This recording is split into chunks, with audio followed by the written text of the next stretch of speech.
Initially, the point of the series was to give myself a reason to play all the Final Fantasy games. I had dabbled on and off with the series practically my entire life because at no point in my existence was there not a Final Fantasy. The first Final Fantasy came to America a scant handful of months before I came to America via being born. Across all games and all series, this one was the collection of games I felt the greatest urge to see to completion. There are other series that I would love to play all of, like Dragon Quest or Yakuza, but none of them have that primal drive that Final Fantasy holds on me. I had to do this at some point. I would feel incomplete if I didn't. But eventually, the tenor of this project shifted. Right around the making of the Final Fantasy III video, I realized what the method actually was. Maybe somewhat unconsciously inspired by a favorite podcast of mine, the chronological review of Stephen King's books called Just King Things by Cameron and Michael of Range Touch, I was watching and noting the evolution of this series. How each game stacks upon each other, how the story of those behind the development evolves. I can't just look at each game as a creation, because to do so would be denying the entire story that is the creation of every game and how we get to that point. And that's what makes talking about Final Fantasy VI so interesting, because the evolutionary method of the series has led to exactly this point. Final Fantasy VI performs a pivot shift so dramatic that it might not be fully understood if you haven't played the first 5 games. That's what feeds back to that initial pitch, because with the introduction of Final Fantasy VI, we also mark the introduction of myself. Young Jay Gary, somewhere between the ages of 5 and 6, was over at his neighbor's house when he first saw Final Fantasy III US. Their basement, furnished enough to be a rec room but hardly done up for a living arrangement, was where a CRT television stood on a small display table with a Super Nintendo attached.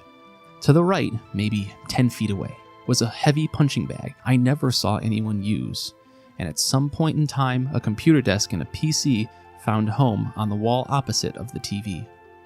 The mid-90s Midwestern basement was my home across many a house. That's always where the video games were. Another neighbor on my street had their NES hooked up downstairs in an unfinished basement, exposed ceiling and concrete floors that seemed to span on for miles. Piles of boxes and goods were littered everywhere, sometimes neatly, sometimes not so neatly, but through the rubble there was a CRT, a couch, and an NES where we could play together. I had no gaming basement of my own growing up. My parents owned their own business and ran it out of our basements, but on a couple occasions they made room for me. My father decked out the supply closet that extended underneath the staircase to be my entertainment room. He took yellow PVC sheets and cut them to match the angled walls under the stairs, adorning them with various colored PVC shapes to make the kind of 90s geometric design we shorthand as looking like Saved by the Bell. At the furthest point under the stairs, where the space was at its most limited, was a small CRT with a built-in VCR. I could play my NES and I could watch my tapes on repeat while my parents, hard at work because owning your own business is no 9 to 5, were just a room away. The first 5 Final Fantasies have shown an evolution that America could not be privileged to. At best, we saw a very good pairing of Euro fantasy swords and spell RPGs. So when we got Final Fantasy III US, we only got half the picture. Even with that glimpse, Final Fantasy VI was regarded so highly in America that it still stands as one of the best throughout the series in our eyes.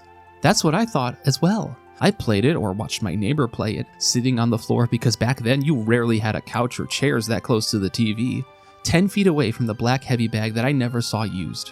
Again, when I was just shy of my teenage years, my friend taught me about Emu Paradise and emulating old video games. Again, still playing it in high school, this time getting much further, but still never beating it, loving it regardless, because even without the completed picture in front of me, I was bowled over by what I was able to experience. Final Fantasy VI is the changing point of the series, and as the first Final Fantasy I ever played, it was a changing point for me as well. So now we make it here, with the context of previous games once impossible to have under our belts, and the completion of something I started nearly 30 years ago. The word masterpiece gets thrown around a lot, but goddamn, they might be onto something with that one.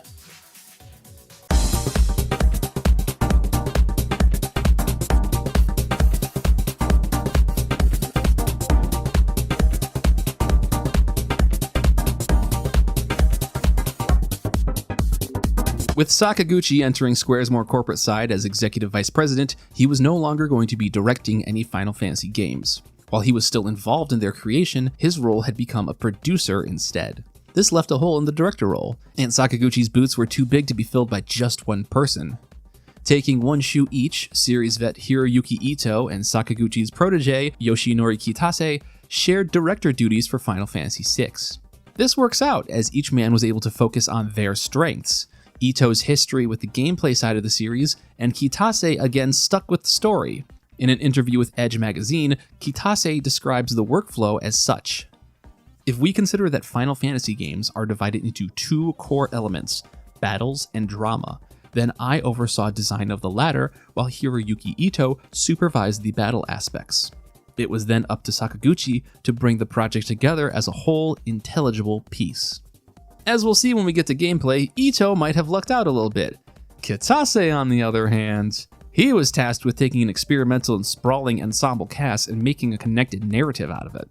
There are 14 fucking characters in this game, and that's just the permanent party. Others still will make playable appearances in the story, creating the largest cast in any Final Fantasy and one that very purposefully lacks a main character. It's something we'll talk about in the wrap-up, but who you see as the main character of Final Fantasy VI fluctuates on who you ask because there isn't a dedicated answer to default to. The expanded roster was sprinkled across the staff, with multiple members having their hands on creation and direction of certain characters.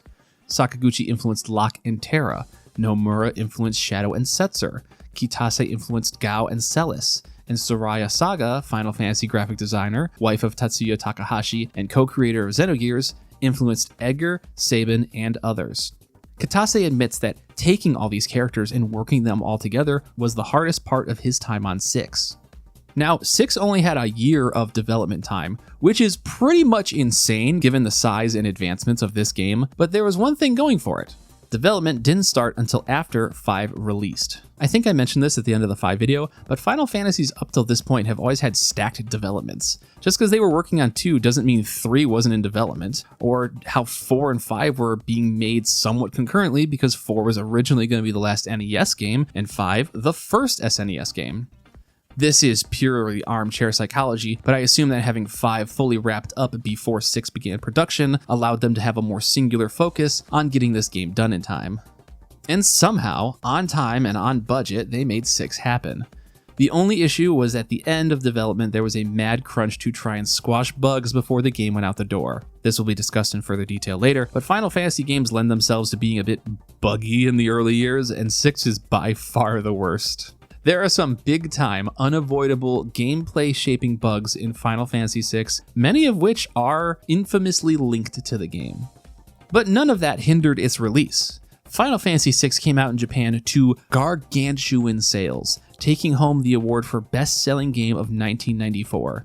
While there had been a break in the action stateside, thanks to Square thinking we needed the baby mobile disguised as a video game called Final Fantasy Mystic Quest, the kid gloves were finally off. With Ted Woolsey on the translation, 30 days of translation to be exact, Jesus Christ! Final Fantasy VI was shipped to America as Final Fantasy III US. To this day, FF3 US feels like an iconic moment for the SNES. This was a hugely well-received game in America, and I think the fact that it showed up on the SNES Mini some 2 decades and change later solidifies it as one of the classics for us. When I was over at my neighbor's house, there were 3 JRPGs that I cut my teeth on: Chrono Trigger, Earthbound, and Final Fantasy III US. Even if our sales could not compare to the all-star numbers the game was doing in Japan, I truly believe the release of Final Fantasy III US was a pivotal moment for our relationship with Final Fantasy and our relationship with the genre as a whole.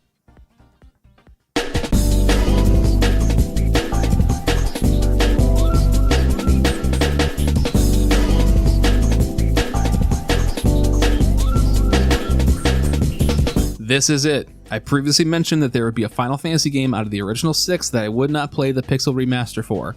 There's a number of reasons for this. Some are selfish nostalgia, some are legitimate preferences. But the long and the short of it is that Final Fantasy VI on the SNES is beautiful. I don't need any additional polish. In fact, after 5 games of the Pixel Remaster Shine and Sparkle, I am ready to not have the enhanced graphics because I really and truly don't need them. This game is a visually stunning work of art, and there are some parts of that artistry that can only be properly seen on the original release. The first of which is Mode 7, the SNES's big scaling technique that was a huge calling card to its graphical capabilities. Final Fantasy VI is the first game of the series to really start seeing what could be done with Mode 7, and it does so beautifully. While games from this era have been ported to the future and been able to retain what Mode 7 was attempting to do, I don't know if any of them have that same je ne sais quoi as the original. But more importantly than anything else, I need the SNES fuzz effect. Oh my god. I don't know if there's ever been a more beautiful visual effect in gaming.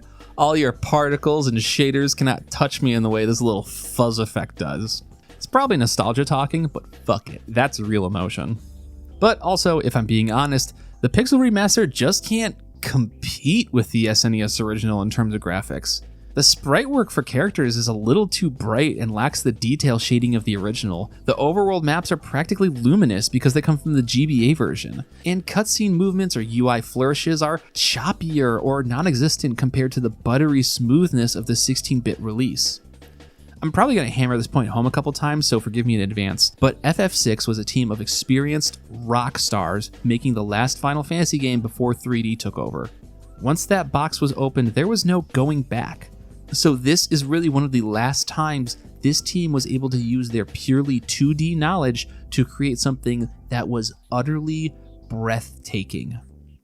Finally, I need to experience that beautiful SNES sound chip before we leave. Final Fantasy VI is one of Uematsu's best works, and hearing it through the SNES feels like the way God intended. Those aren't my words, by the way. Well, the part about God's divine will relating to Final Fantasy VI is, but Uematsu sees FF6 as his best work. So much so that he could have quit doing game music with no regret after completing it. The source on FF6 isn't something I could nail down, but I've heard it bandied about millions of times, and honestly, listen to this shit. It can't be far from the truth. Post-production Jay here. I initially lost the source on that Final Fantasy VI quote from Uematsu, but I kind of picked it back up in Sebastian Decken's book on Final Fantasy VI, wherein he mentions that Uematsu says Final Fantasy VI is his favorite score, but also that answer does kind of change depending on the interview. So it's one of his favorites, we'll put it that way. I'll talk more about it later, but it would be punishable by crime to not start off by mentioning Terra's theme.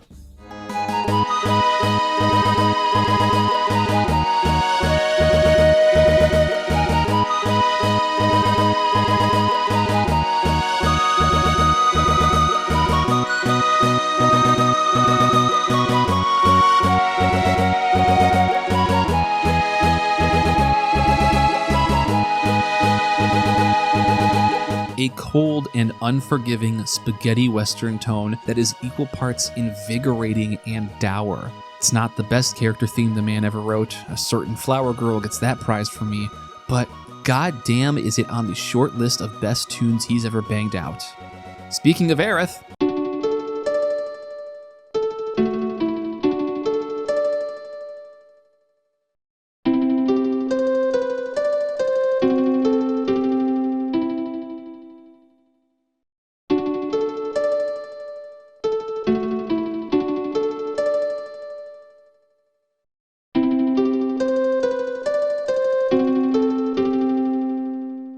Aria di Mezzo Caratere feels like it might have been the spark that turns into her theme in Final Fantasy VII. But also, holy shit, does this track have more than enough heat by itself. The opera scene is one of the single most iconic parts of this game, maybe a top 5 across the entire series, and it's Uematsu's work that allows it to nail the delivery. Again, we'll go over this more in the story, but shit, let's take a stop at another stone cold all-timer from Uematsu.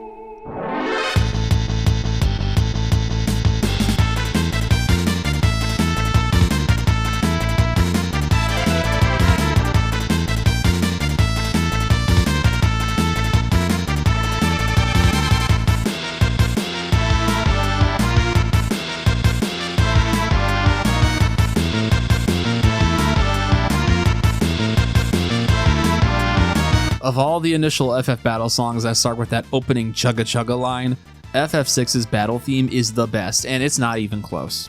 It's equal parts menacing and manic, filling you with an energy that doesn't exactly feel good.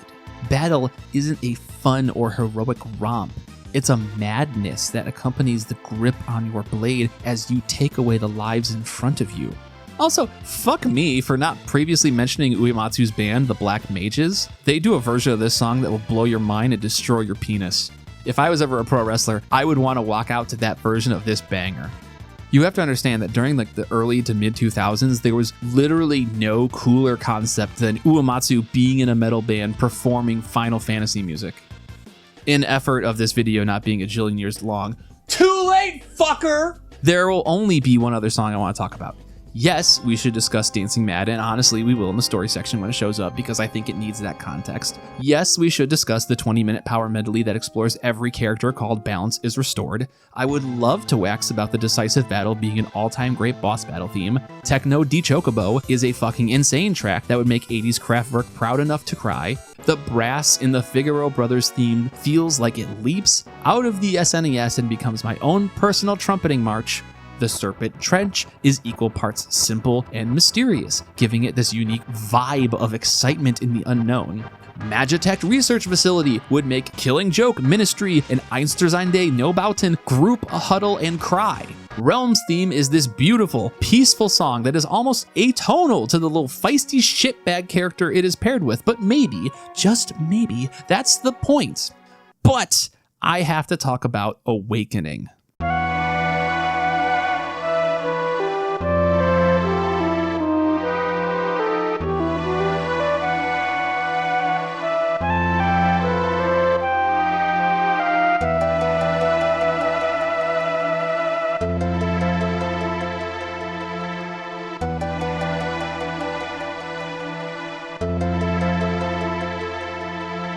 Awakening is this smoky, flowy, dreamy piece that feels like it's the building blocks for a lot of my favorite songs in Final Fantasy VII before allowing the refrain from Terra's theme to enter and ground it.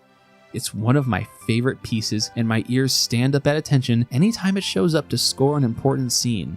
This whole soundtrack is packed to the fucking brim with songs that make themselves a home in your brain. I would spend all day talking about it if I didn't have to stop myself, so please make sure to crank up the stereo when you have this game playing. As mentioned in past videos, I am playing the original version with mods. I am using Final Fantasy VI Revised Old Style Edition, or FF6 Rose, a retranslation and rescripting mod that aims to take the accuracy of the GBA translation and meld it with the pacing and energy of the original SNES translation. Originally, this game was translated by Ted Woolsey, and while it's a translation that people have a lot of fondness for, I'm looking at all the Sons of Submariners out there in the audience tonight, it's also a deeply flawed translation.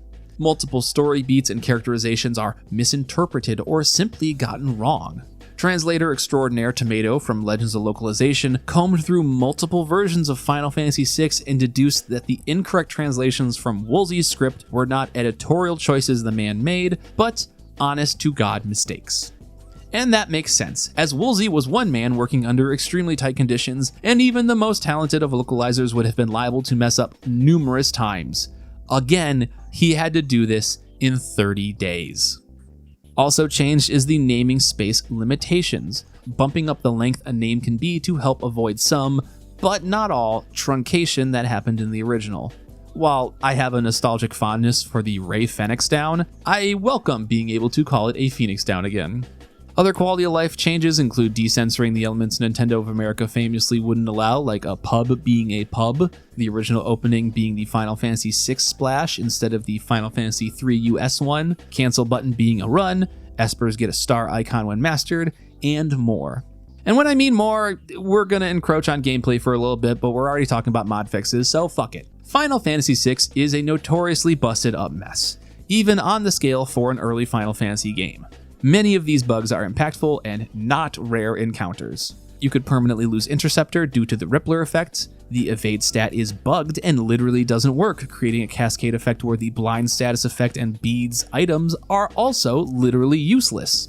Any enemy hit with the Vanish spell will lose their magic immunities and then thusly can be insta-killed with Doom, even bosses. And most famously, if Realm's sketch ability misses on an enemy, you could kiss your sweet ass and half a titty goodbye. Realm's sketch glitch is so powerful in disrupting the game that it became speedrun tech to do all sorts of wrong warp shenanigans. This bug in particular was so bad that the SNES version did receive a 1.1 revision to remedy it. The Rose mod fixes all of this shit, which is a little bit against the spirit of the game, seeing how iconic some of these bugs are, but the mod is a package deal and I'll gladly take it. Finally, since we are out of the pixel remasters now and forever, I don't really need to do little bios on the creative staff anymore. I kind of want to discuss Nomura, but with the way history takes this series, Nomura is going to have no shortage of screen time. Final Fantasy is a beautiful creature that loves to change its plumage, and I'm excited to talk about how they look over their 3D entries. But before we open that door, I want to use this as one of the last chances to talk about FF6 sprite work, and more importantly, the person behind so much of Square's pixel art era, Kazuko Shibuya.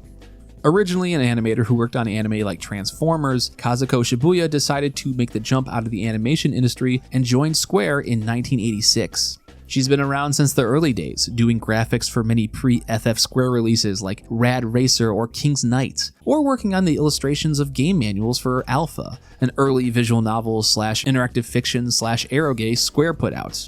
However, like so many others, Shibuya's life took a different path once we all began living in a post-Dragon Quest world. With Final Fantasy, Shibuya would work closely with Amano. She had to take his fantastical concept art and scale it down to fit 8-bit limitations. On top of this, she was also given many design credits during the NES era, making monsters, maps, spells, and from what I've seen sourced, credited as the person who created the iconic blue menu. The classic 8-bit look of Final Fantasy, that look that would go on to influence popular gaming culture in the form of fan works like 8-bit theater. Buddy, if you weren't around back then, you can't understand just how popular 8-bit theater was. The term sword chucks is still in my brain. Was created by Shibuya's hand. While Shibuya reports that Koichi Ishii was the middleman of sorts between taking Amano's character concept art and designing it down to something a bit more usable on the 8-bit system, Shibuya was the one who got it across the finish line, and frequently had to make interpretations on her own as well. So much of the shorthand for Final Fantasy's visual design, not just the characters, but the fonts, the menus, the opening artwork in the first game, is all due to Kazuko Shibuya. Which is all the more important when we talk about Final Fantasy VI. As the Square team would expand, Shibuya's workload would become less all-encompassing. By the time we come to 6, her role was primarily the characters and NPCs. But what a role to nail!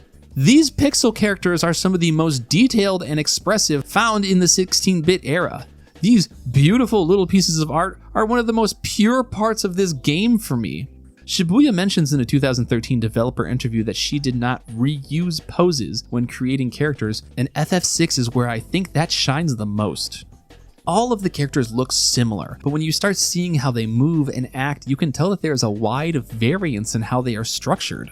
Sabin's body is built bigger and beefier. Pre-attack animations like Terra's or Celeste's showcase different ways and angles to construct models within this style. I cannot proclaim enough how perfect looking I think this game is. Shibuya was able to wring every inch of personality out of her space limitations when it comes to these characters, and the end result is a cast that all feels so unique visually.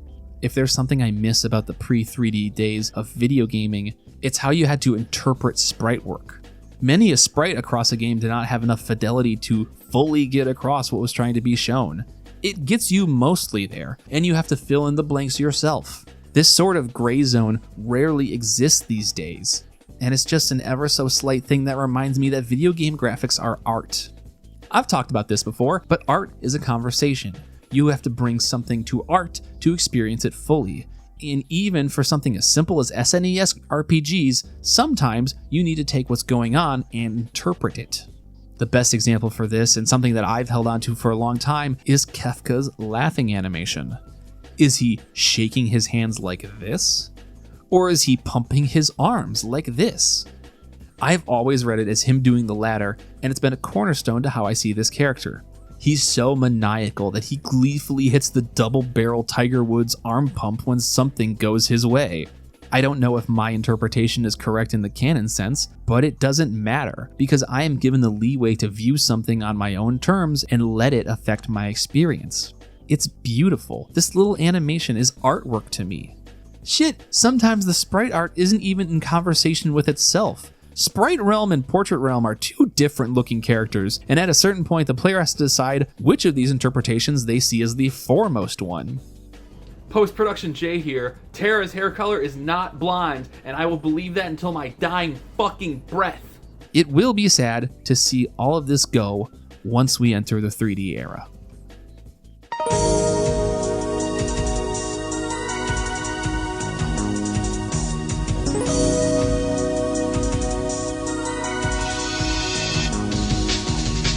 Final Fantasy VI follows primarily in the mold of 4 when it comes to its gameplay. 6 gives you a cast of characters with preset unique abilities and then starts mixing and matching them throughout the story to keep things fresh. Abilities have a certain amount of tie-in with the character and their personalities, but overall we've been here before with 4. What's different is the Relic and Esper system. Instead of a singular accessory slot, each character now has 2 relics they can equip. These are mostly the same as accessories, but in a more all-killer, no-filler sort of way. Relics don't give you, like, plus 3% frost damage. They give you immunity to blindness. They allow you to dual wield. They replace your attack with a dragoon jump. They let that character start battles with haste. And in the event that they do offer stat boosts, they usually offer fucking beefy ones, like increasing strength by 50%. There are a lot of relics that are recategorized classics of Final Fantasy items like ribbons and gold hairpins and protect rings are relics now, but everything that is a relic does something significant. Espers are where things get different. Espers are this game's name for summons. When an Esper dies, it is turned into Magicite, which is the most pure form of its power. Every character can equip a Magicite to have access to that Esper as a summon, but they can only be summoned once per battle. The more relevant use of equipping a Magicite is that they can teach you magic spells. Espers in this game are kind of like sub-jobs.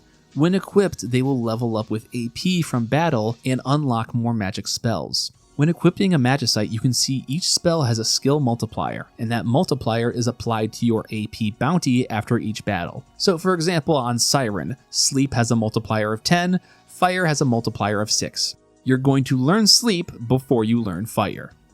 Finally, most Espers offer a level up bonus to whoever has their Magicite equipped, like plus 10% HP or plus 1 magic. Honestly, this feels a little awkward, but I get what it's going for. Much like mastering jobs in 5, you master Espers when all of their spells are learned, meaning you can put on another one to learn more spells. But also, if you don't need or want any spells on that character, you can just keep Espers on someone for stat growth bonuses. Finally, the precursor to limit breaks show up in Final Fantasy VI. Desperation attacks are super moves that have a chance to happen when party members are at low health. This was implemented as a way to try and help newer players. Square hasn't really gotten past the idea that led to FF4 Easy Type, so the thinking was if new players are struggling and taking more damage, they will have better access to something that helps them get back in the battle. It's cool to see that seed bloom into one of the more iconic Final Fantasy mechanics. You'll notice I'm using a supercut video of them from someone else because I literally never encountered them in my playthrough. ATB is still here obviously, but it's switched up ever so slightly. If you remember in FF5, I was kind of lamenting the loss of charge timing in FF4, as I liked the way you can plan and stack around the different charge times moves had. In 5, everything was just immediate. 6 is a half step back towards 4. Now everything has a small charge time associated with it. Because this charge time is seemingly universal, you can't cut in front of your own party members the way you could in 4, but instead the enemy might be able to cut in front of you.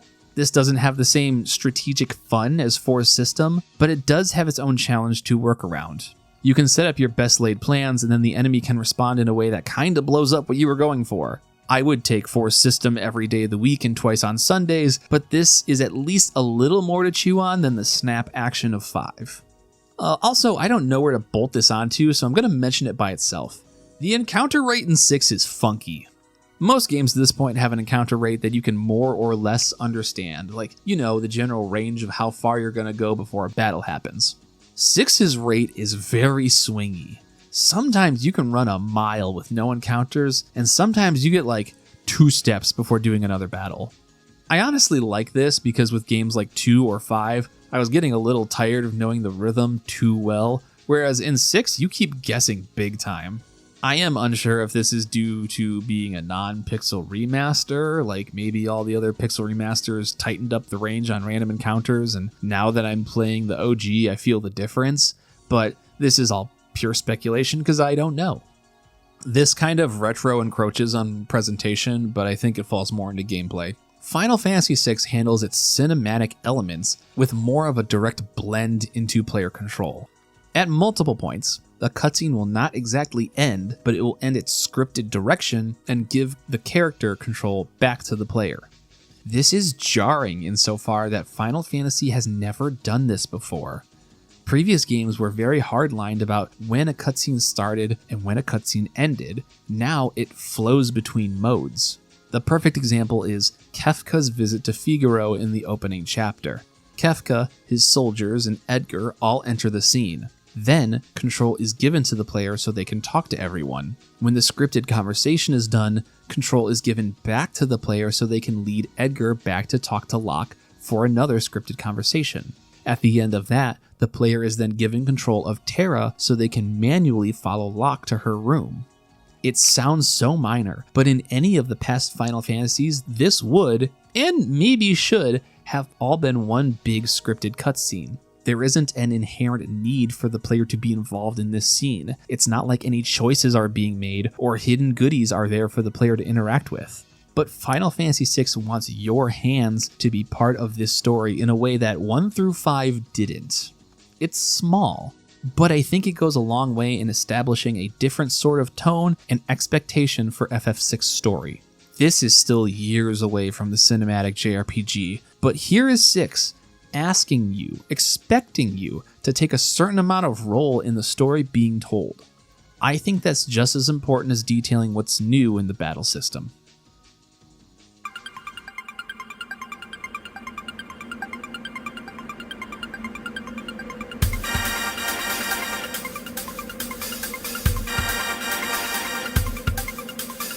Final Fantasy VI kicks off with multiple chances for you to understand something is vastly different. The dark and stormy opening of the title screen howls with evil organ notes. The opening preamble explaining that a war of mages tore asunder this world and magic itself, leaving behind an industrial revolution. All of this is a stark slap in the face from the triumphant brass of how 4 or 5 open up. But if you haven't caught on yet, the game has one last salvo to launch your way, and it's not missing its target. Soldiers in war mechs overlook a town, declaring that something called an Esper has been found there. They have a very noticeable companion, a green-haired girl who apparently holds the long-forgotten powers of magic, but currently sits brain control to do their bidding. As the soldiers move out, we are greeted with the now iconic March on Narshe. Even today, in a world where I can see the pores on Jin Kazama's skin in the most recent Tekken cutscenes, this scene still holds a demanding power and impressiveness. 3 war mechs lurch through the frosted ground as snow continues to pelt their approach. The path ahead of them skewed to imply a perspective not normally possible in 2D, and the backdrop of their target slowly comes into view with every step they take. The credits roll, and I am only a minute into the game. A game that usually introduces me with the heroic grandeur of adventure, but instead embraces the player with frozen arms and tells them, bundle up if you want to survive. None of these elements more important than Uematsu's scoring of the scene. A somber melody guides the war mechs to their destination, giving away that their intentions are not that of gold-hearted knights or plucky, charismatic adventurers. It is in this moment undeniable. Final Fantasy has changed. We are now playing ball in an entirely new field. The Magitech armors enter Narshe and begin to lay waste to anything impeding them. Humans and canine alike have no chance against the cold steel of war and their extremely radical fire beams, ice beams, thunder beams, and missiles. I mean, I was 5 years old as a kid. This was rad as hell. We also get a shot at the brand new pincer attack formation. They make it to the mines. The location, they are told, holds the frozen Esper. We do our obligatory first ATB boss battle, a creature who has a periodic do not attack phase that you will likely attack anyway because of how attacks queue up. Classic. Don't leave home without it. Upon finding the frozen Esper, things go awry. Biggs and Wedge are seemingly blinked out of existence, and the girl wakes up later in some bed, saved by a local she comes to, but remembers very little about herself other than her name, Terra. The Narshian soldiers still see her as an Empire threat, so the local tells her to run into the mines and escape. Terra hightails it out of there, but eventually crashes and flashes back. She sees a man named Kefka put the slave crown on her and teaches her to cause rampant destruction with the Magitech armors. She sees a scene of the Gestalian Empire declare their new age of victory now that sorcery has returned, and returned to their side. Enter Locke. Some would say thief, but he would prefer treasure hunter. The old man who saved Terra talks to him about sending her into the mines and mentions a resistance group called the Returners. Locke finds Terra still conked out, and as the Narshian soldiers descend on her, a group of Mughals show up to help Locke. And things get real different. Suddenly, we are playing Baby's first RTS. We get 3 groups of fighters to control, and the soldiers will start moving through the caves in real time, battling anyone they encounter. After you wipe the forces, you take on the Marshal and save Terra. Locke and her formally meet. She still has no idea about anything, and Locke, as the old man suggested, takes her away from Narsh to visit Figaro and its king. At the Desert Kingdom of Figaro, Locke drops off Terra to my fucking boy, King Edgar! Growing up, I loved Edgar. He was easily my favorite character.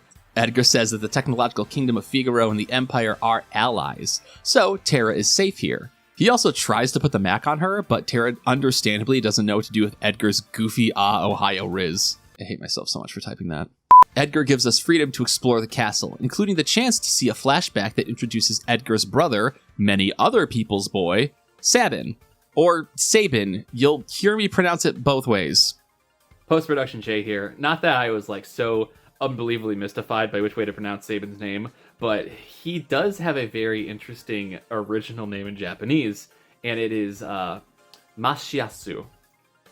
And he's given the nickname of Mashu, which is a far ways away from Sabin, and when romanized, looks like it more directly translates to Messias, or depending on your dialect, Matthias, meaning his name might just be closer to Matt more than anything else. It's not that it would be, because I think that would be Mato if they was going to do that with the nickname, but the long and the short of it is, I don't really know where they got Sabin from. That seems like a bit of a jump, but what do I know? My Japanese is butthole. One brother stayed to run the kingdom. One brother left to pursue his freedom away from the royalty. When we return to Edgar, we are given heads up that Kefka is visiting. He grills Edgar on the chance a mysterious woman is here, and Edgar says that there are simply too many mysterious women here for him to count, baby. Kefka's not exactly buying what Edgar's selling, but he departs.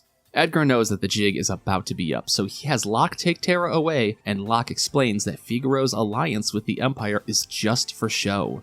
Edgar is part of the previously mentioned resistance group, the Returners, and Locke is the go-between. Terra still can't figure out where she fits into anything. Later that night, Edgar awakes to find Figaro engulfed in flames. Kefka is done asking nicely, and unless Edgar coughs up the girl, then Figaro will become Kefka's personal barbecue.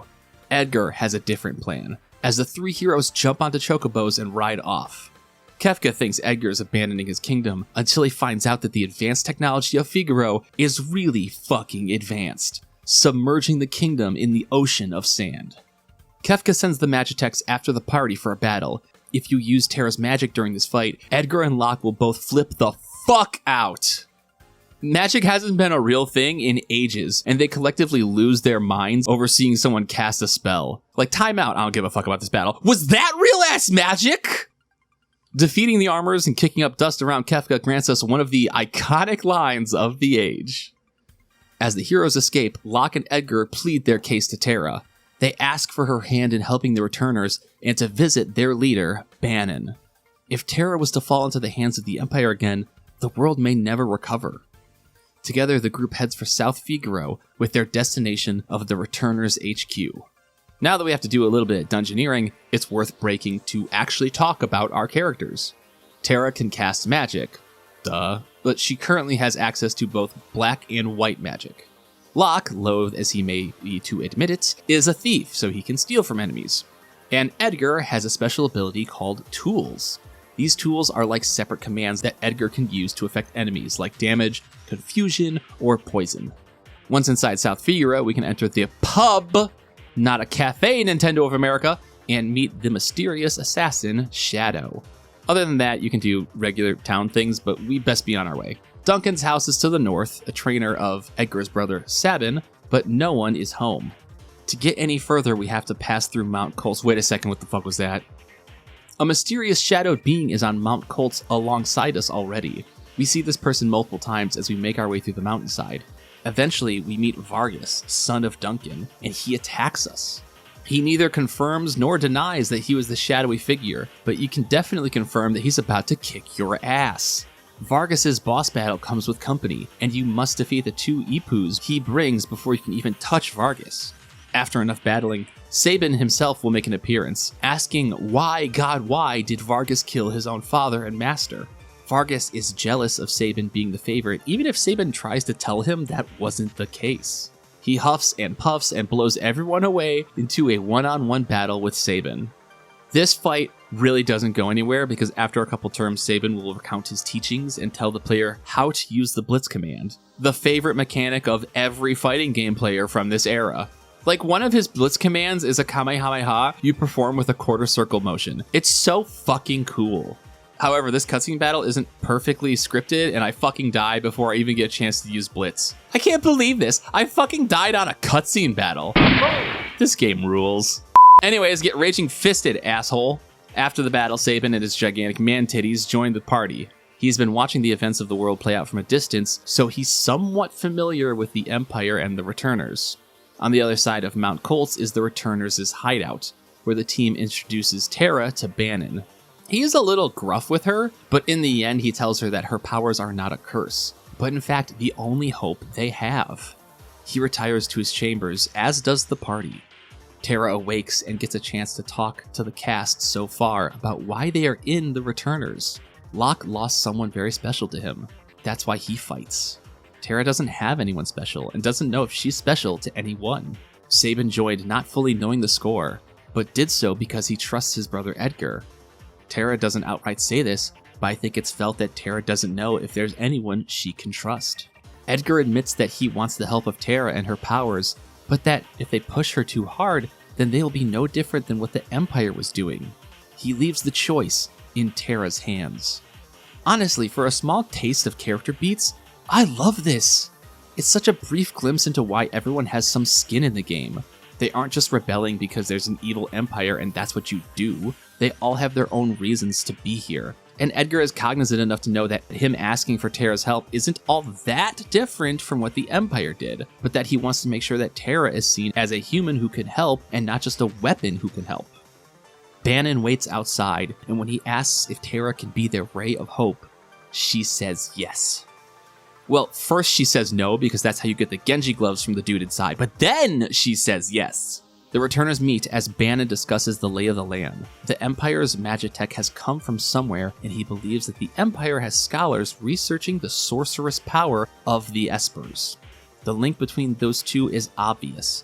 It is the same as the War of the Magi that happened 1,000 years ago. However, instead of the Returners trying to harness their own sorcerous power to fight the Empire, a move that mirrors the War of the Magi, Bannon wants to take Terra to try and talk to the Esper back at Narsh. He's not certain what will happen, but he thinks it's worth the risk. Suddenly, the meeting is interrupted by an injured sentry. The Empire has marched on South Figaro and will be heading towards the Returners soon. Locke leaves to slow them down, not before telling Terra to make sure Edgar doesn't try and get in her pants. I'm right here! I can hear you, fucker! And the rest of the group take Bannon out back to the whitewater rafts towards Narsh. While rafting, you get Bannon in your party, but it's game over if he dies. Thankfully, his ability is Pray, which heals the entire party. What is more difficult is that you cannot open your menu during rafting, so any healing or effect clearing has to be done in battle. Outside of a couple choices down the river, this is literally the JRPG version of an auto-scroller. However, things get interesting when you meet Final Fantasy VI's version of Gilgamesh, Ultros. I gotta say, after totally falling in love with Gilgamesh, Ultros' bad stand-up routine is instantly less endearing. His quips come off more like a Saturday morning cartoon annoying sidekick, but he's got heart, and I guess that's what matters. As a boss fight, he has nothing special. He can blind party members and can deal some significant damage, but that's not going to rock your world or anything if you have half a brain. Or maybe, you know what? Don't listen to me. I died on a cutscene battle. After defeating Ultros, Lunkhead Sabin decides to make sure he doesn't escape and dives in after him. Instead, he gets looks like Team Rocket's blasting off again and separated from the party. Thankfully, being literally inflated creates buoyancy, and he sails down a different part of the river. And then we get to another super iconic moment. The screen fades to black as we are told to choose one of our 3 groups to follow. This is stuck in my brain ever since I was little. The first time I was given the chance to guide the adventure the way I saw fit. Sure, it's mostly set dressing. It's not like what you choose shifts the way the story goes. But still, for this point in the console RPG medium, this feels like a power we've never had access to. First up for me is Terra's path, which really doesn't go long. Terra, Edgar, and Bannon finish rafting, land outside Narshe, and enter the city only to be rebuked by the local guards. Terra instead uses the secret mines that Locke took her through to get inside, including this strange guided light maze where going off path requires a little timing minigame to not get a random encounter. By backtracking your way through the mines, you pop back into the old man's house. His name is Arvis, and as one of the returners, he welcomes all 3 of you back. Edgar asks for a status update, and Arvis says that Narshe is still a neutral player. He hasn't been able to get the city to get behind the returners yet, but maybe, with a bit of support, they can get Terra deeper into the mines to try and talk to the Esper. Terra's scenario ends here. Next up is Locke, who has been working to slow the Empire, but needs to get the hell out of Dodge. With the Empire taking over South Figaro, Locke only has certain areas available. But when a local merchant gets huffy with him, Locke can steal his... I said Locke can steal his... My fucking god, Locke, you get so pissy about being called a thief when you are a dog shit poor one at that. Steal his clothes, allowing you better access. To properly get around town, you need to be stealing... Fucking Christ, Locke! You need to be stealing costumes to get you into places. All this solid snaking around is to steal cider from a merchant, take that back to some rich old dude, and he gets you access to the secret passage through town. With Locke traveling through the underside of the town, he comes across a holding cell where the Empire soldiers are beating the shit out of a female captive. This is our next character, a former general of the Empire, and someone the Empire imbued with magitech powers. Celis. Deemed a traitor by the Empire, she is set for execution tomorrow, but Locke gets in there to bust her out. Celis is aware of the returners, but somewhat brushes off Locke's request. She doesn't think Locke can protect her, and she's beaten down enough to the point of accepting her fate of execution.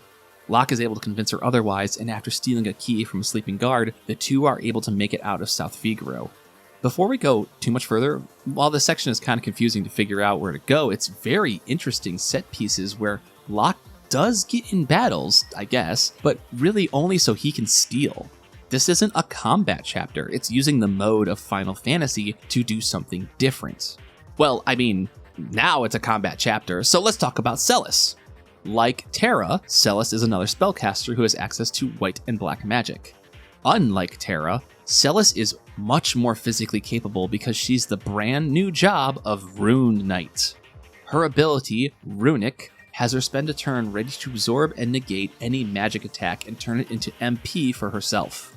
You're about to find this out for yourself. As with Locke and Celis leaving South Figaro, they run back through the Figaro cave to try and get back to Narshe. Before they can exit, they are run up on by Tunnel Armor, a foe with magical powers.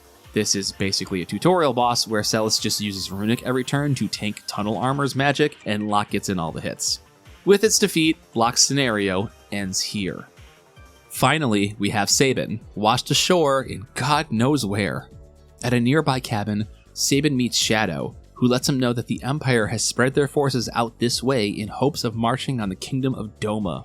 When Celis was getting the shit kicked out of her, she also mentioned something about the Empire's plans to move on Doma. Shadow tells him that the only path to Narsh goes through Doma, and he wouldn't mind traveling with Sabin. Just know that he may leave at any moment, and that the Reaper is always a step behind him. Raw TBH! Let's talk about Shadow. It's 1994, and a ninja assassin named Shadow is about as badass as things can get. Like other ninjas, Shadow can throw, either doing physical damage with weapons or elemental and support spells with scrolls. But what really makes Shadow wicked is his dog, Interceptor. First off, equally badass name, but Interceptor will periodically take blows for Shadow and sometimes retaliate with his own attacks. This doesn't take up Shadow's turn, it just happens regardless of what Shadow is doing. It's sick as fuck. Heading south to the Imperial camp, we eavesdrop on some soldiers talking about Kefka wanting to overthrow General Leo and take command. The soldiers aren't keen on this because fucking nobody likes how maniacal this Kefka dickhead is. But before they can drop any more hot goss, they get voluntold into attacking Castle Doma. The Empire, like all 11 of them, storm Castle Doma. The Domans see this as the end, but out of the back chamber emerges a noble warrior named Kayan. Post-production Jay here. As badass as it would be for the samurai to be named after a particularly vibrant shade of blue, his name is not Cyan. In the Japanese, his name is pronounced Kayan, and then romanized as in cayenne, like the pepper. So don't worry, I said his name was Cyan all of my childhood, but with age comes experience and knowledge, and now I know his name is actually Kayan, with a hard C. This thee, thy, thou speaking ass is the retainer of the king and loyal blade of Doma. He says that if the captain of the forces fall, the underlings will break rank. To prove this point, Kayan goes outside and smokes the captain, scattering the Empire forces into retreating. Back at the camp, we eavesdrop meet General Leo. Despite his high rank in the Empire, he immediately shows a level of respect and humanity towards both his soldiers and the Domans. In fact, Sabin remarks that if they weren't enemies, they could probably be friends. But General Leo gets summons from home base to return, which sadly leaves this fucker in charge. Kefka instantly plots a war crime, wanting to poison the river. To hell with killing innocents, to hell with killing the captive Empire soldiers. It's their fault for getting captured, eggheads. Sabin has had enough, and he engages Kefka, chasing him around the camp as Kefka tries to avoid this work. Eventually, Kefka gets enough of a lead on us to go with his plan and poison the water supply.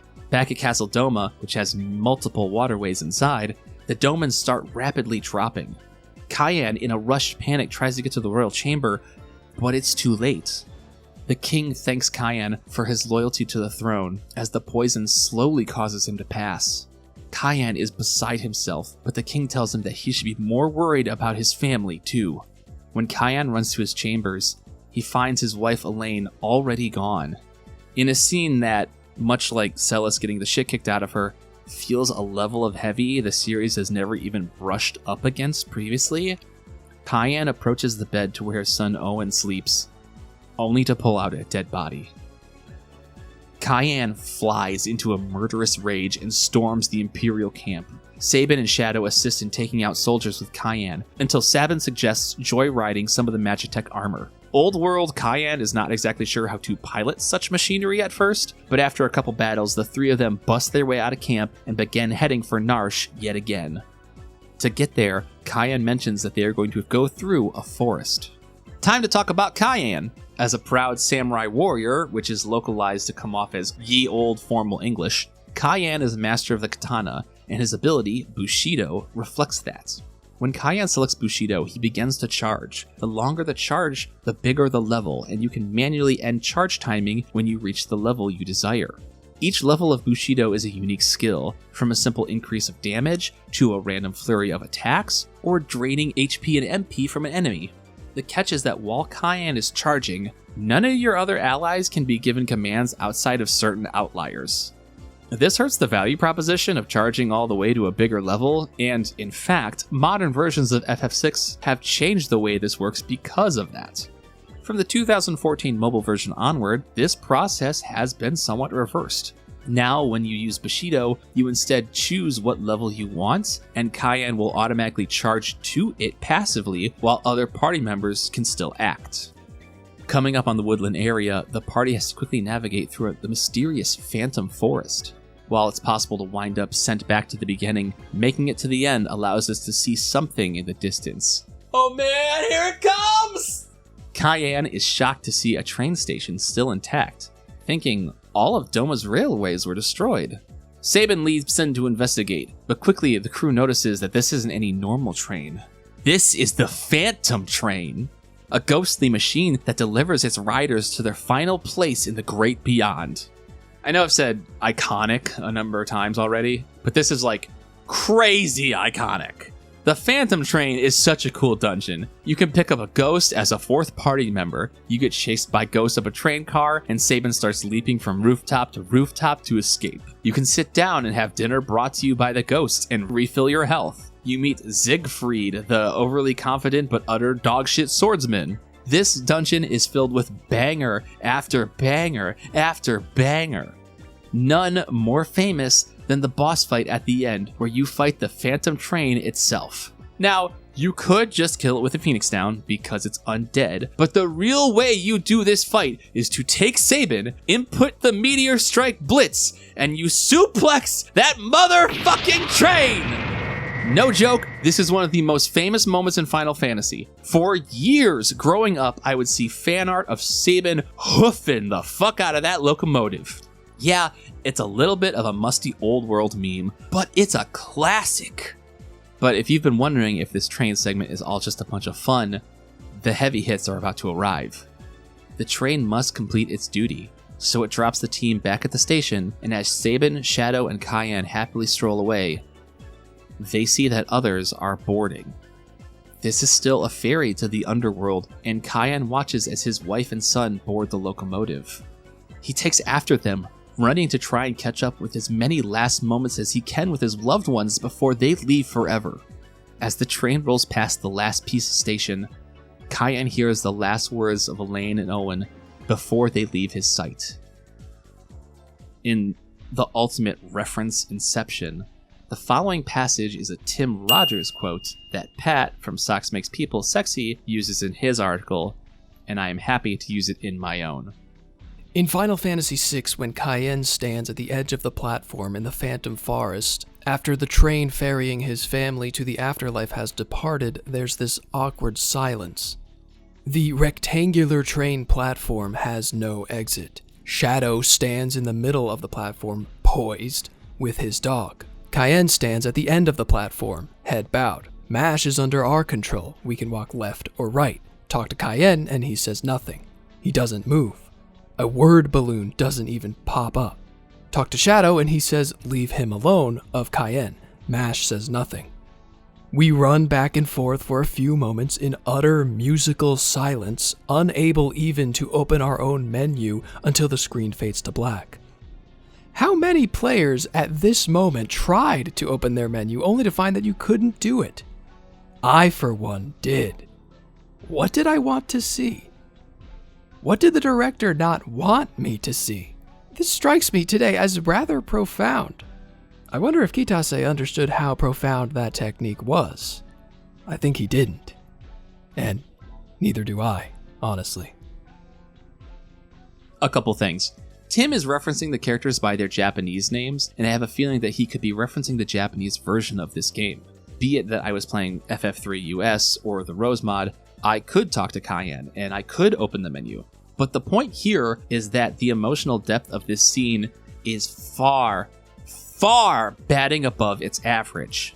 Not just because the typically power friendship stories of the genre are dealing with more grounded depictions of loss. In fact, many a medium tend to shy away from the death of children being depicted at all, but it's that it's using the medium of video games to do it. This isn't a cutscene. You're in control. You're being guided towards something, but not forced to experience it.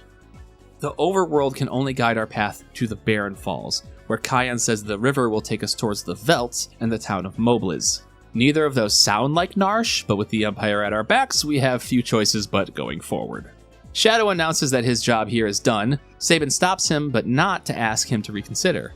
Instead, he tells him that they should team up again. Sabin's the perfect himbo. Just a big lunkhead who leaps before he looks and treats everyone with kindness. Anyways, speaking of leaping... So I'm gonna have to jump!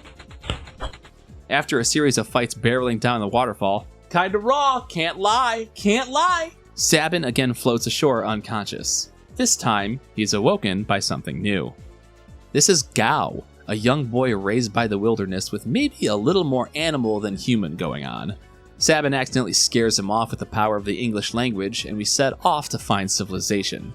While random battling around, Gao is liable to show up, and he shows up with an empty stomach. Sadly, a green cherry cures imp status and not hunger, so there's nothing we can do for the lad at the moment.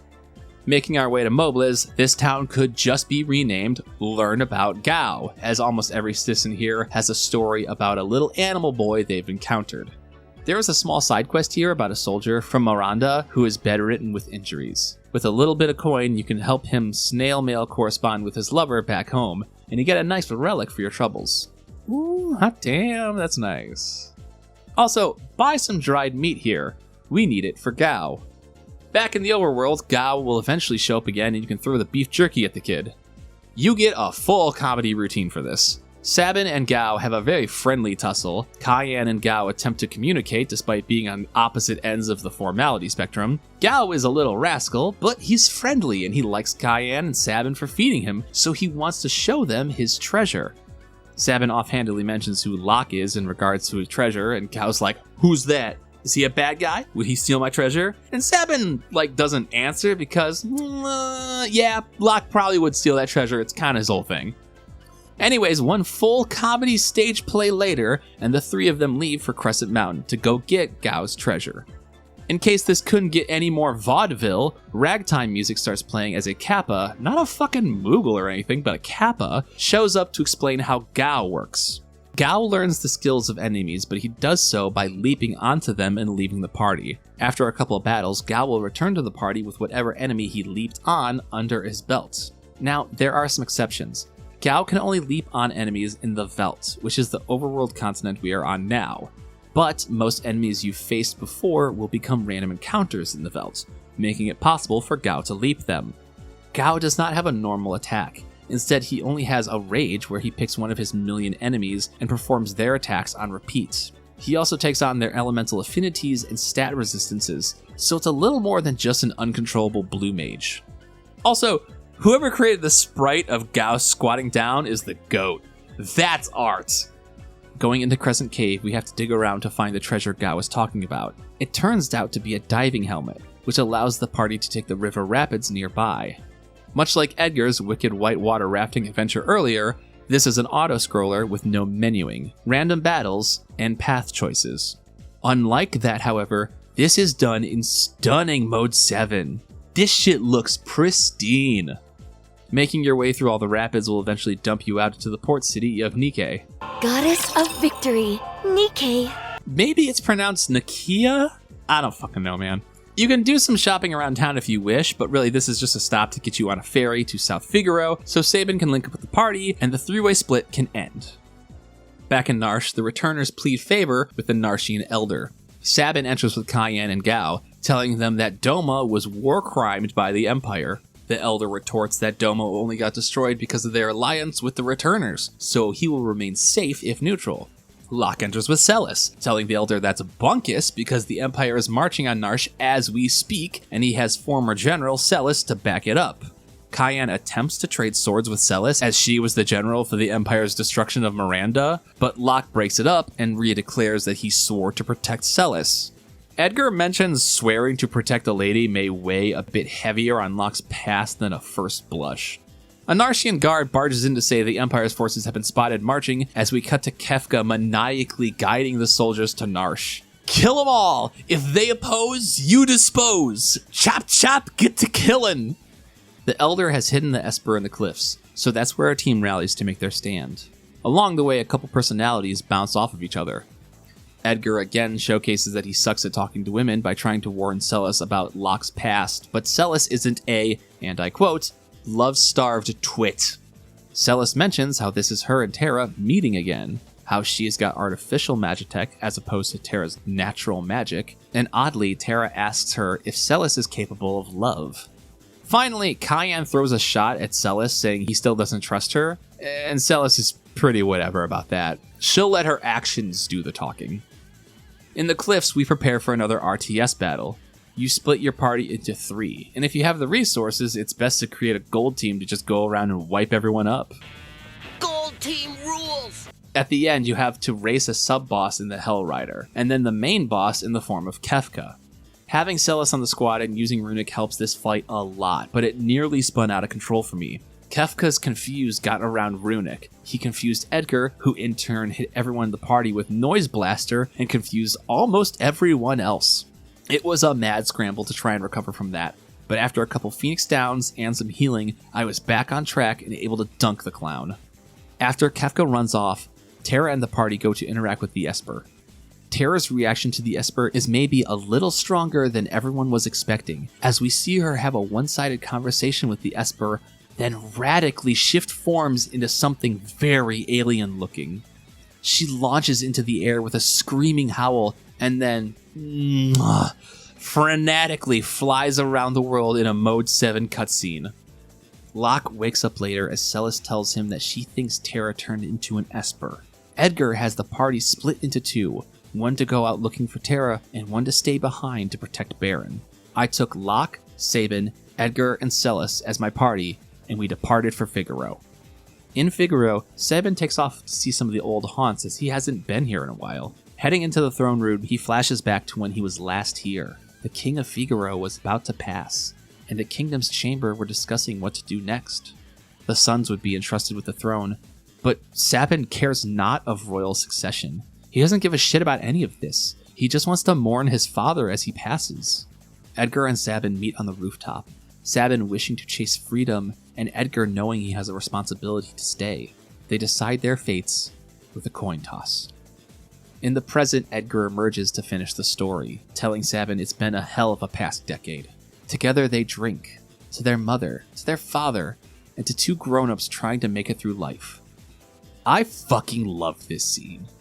Afterwards, you can ask the engineer to take the castle past the mountains towards Kolaghan. It looks like this town might have been Locke's old stomping grounds, as we enter a building and find out why he might be so hung up on protecting women. He used to be here with his lover, Rachel, but on a treasure hunt, she saved him from a collapsing bridge, and the injury caused her to lose her memory. Her parents, blaming Locke for the injury, run Locke out, and Rachel agrees with them, not knowing who Locke is anymore. Some Joe on the street tells Locke he'd best leave, as Rachel's going to need to start a new life, and she can't do that if he's still hanging around. Locke explains that a year later, Rachel apparently got her memory back, and the last thing she said was calling out for Locke before he lost her to an Empire attack. Now, notice Locke didn't say she died. In another building, we find a somewhat crazed scientist who has kept Rachel's body in suspended animation. Someday, Locke hopes to find a way to wake her and be with her again, but nothing has come up so far. Locke leaves in disgust that he failed Rachel, and while the party follows, Celis hangs back for just a bit. To the south is Jador, where a stuffy rich person in his fancy mansion tells us that Celis is the spitting image of a beautiful opera singer, Maria. Past Jador is where we actually want to be, Zozo. This is the furthest I've ever gotten in the game originally, so it's all blind from here on out. Zozo and its rainy, dingy, slum-like environment is not a town, it's a dungeon masquerading as a town. Random encounters will follow you both outside and indoors as you attempt to explore around the city. An almost alienly metropolitan zone for Final Fantasy. You climb through and jump across towering buildings with exterior staircases that feel like fire escapes. At the top, someone hustles you down with a smile for being in the way. This muscular Dalai Lama is an easy enough fight as long as you do not just blindly attack him normally. If you rattle off multiple attack commands in a row, he will counterattack for big damage. Thankfully, there is almost literally no reason for characters like Edgar or Sabin to do their default attacks right now. However, towards the end of the fight, he will call in some backup to try and make things harder. It really doesn't, though. Eventually, at the top of the building, you find Terra in bed, and an old man makes his appearance. He says Terra is fine. She's just hurting because she doesn't understand who or what she is. And until she can come to grips with that, she's out of commission. He introduces himself as Ramu, the Esper. That's right, they walk among us. Or at least they used to. In the before time, humans and Espers coexisted. When humanity sought to use the Espers for their magical powers, that's when the War of the Magi broke out. Ever since then, Espers have barricaded themselves in a realm away from humanity. But eventually, the corrupting power of humanity found them again. Emperor Gestal rediscovered the Espers and stole them away to siphon their sorcerous powers for his Magitech, looking to create an invincible army fueled by magical powers. Ramu explains that the other Espers are still held captive at the Empire.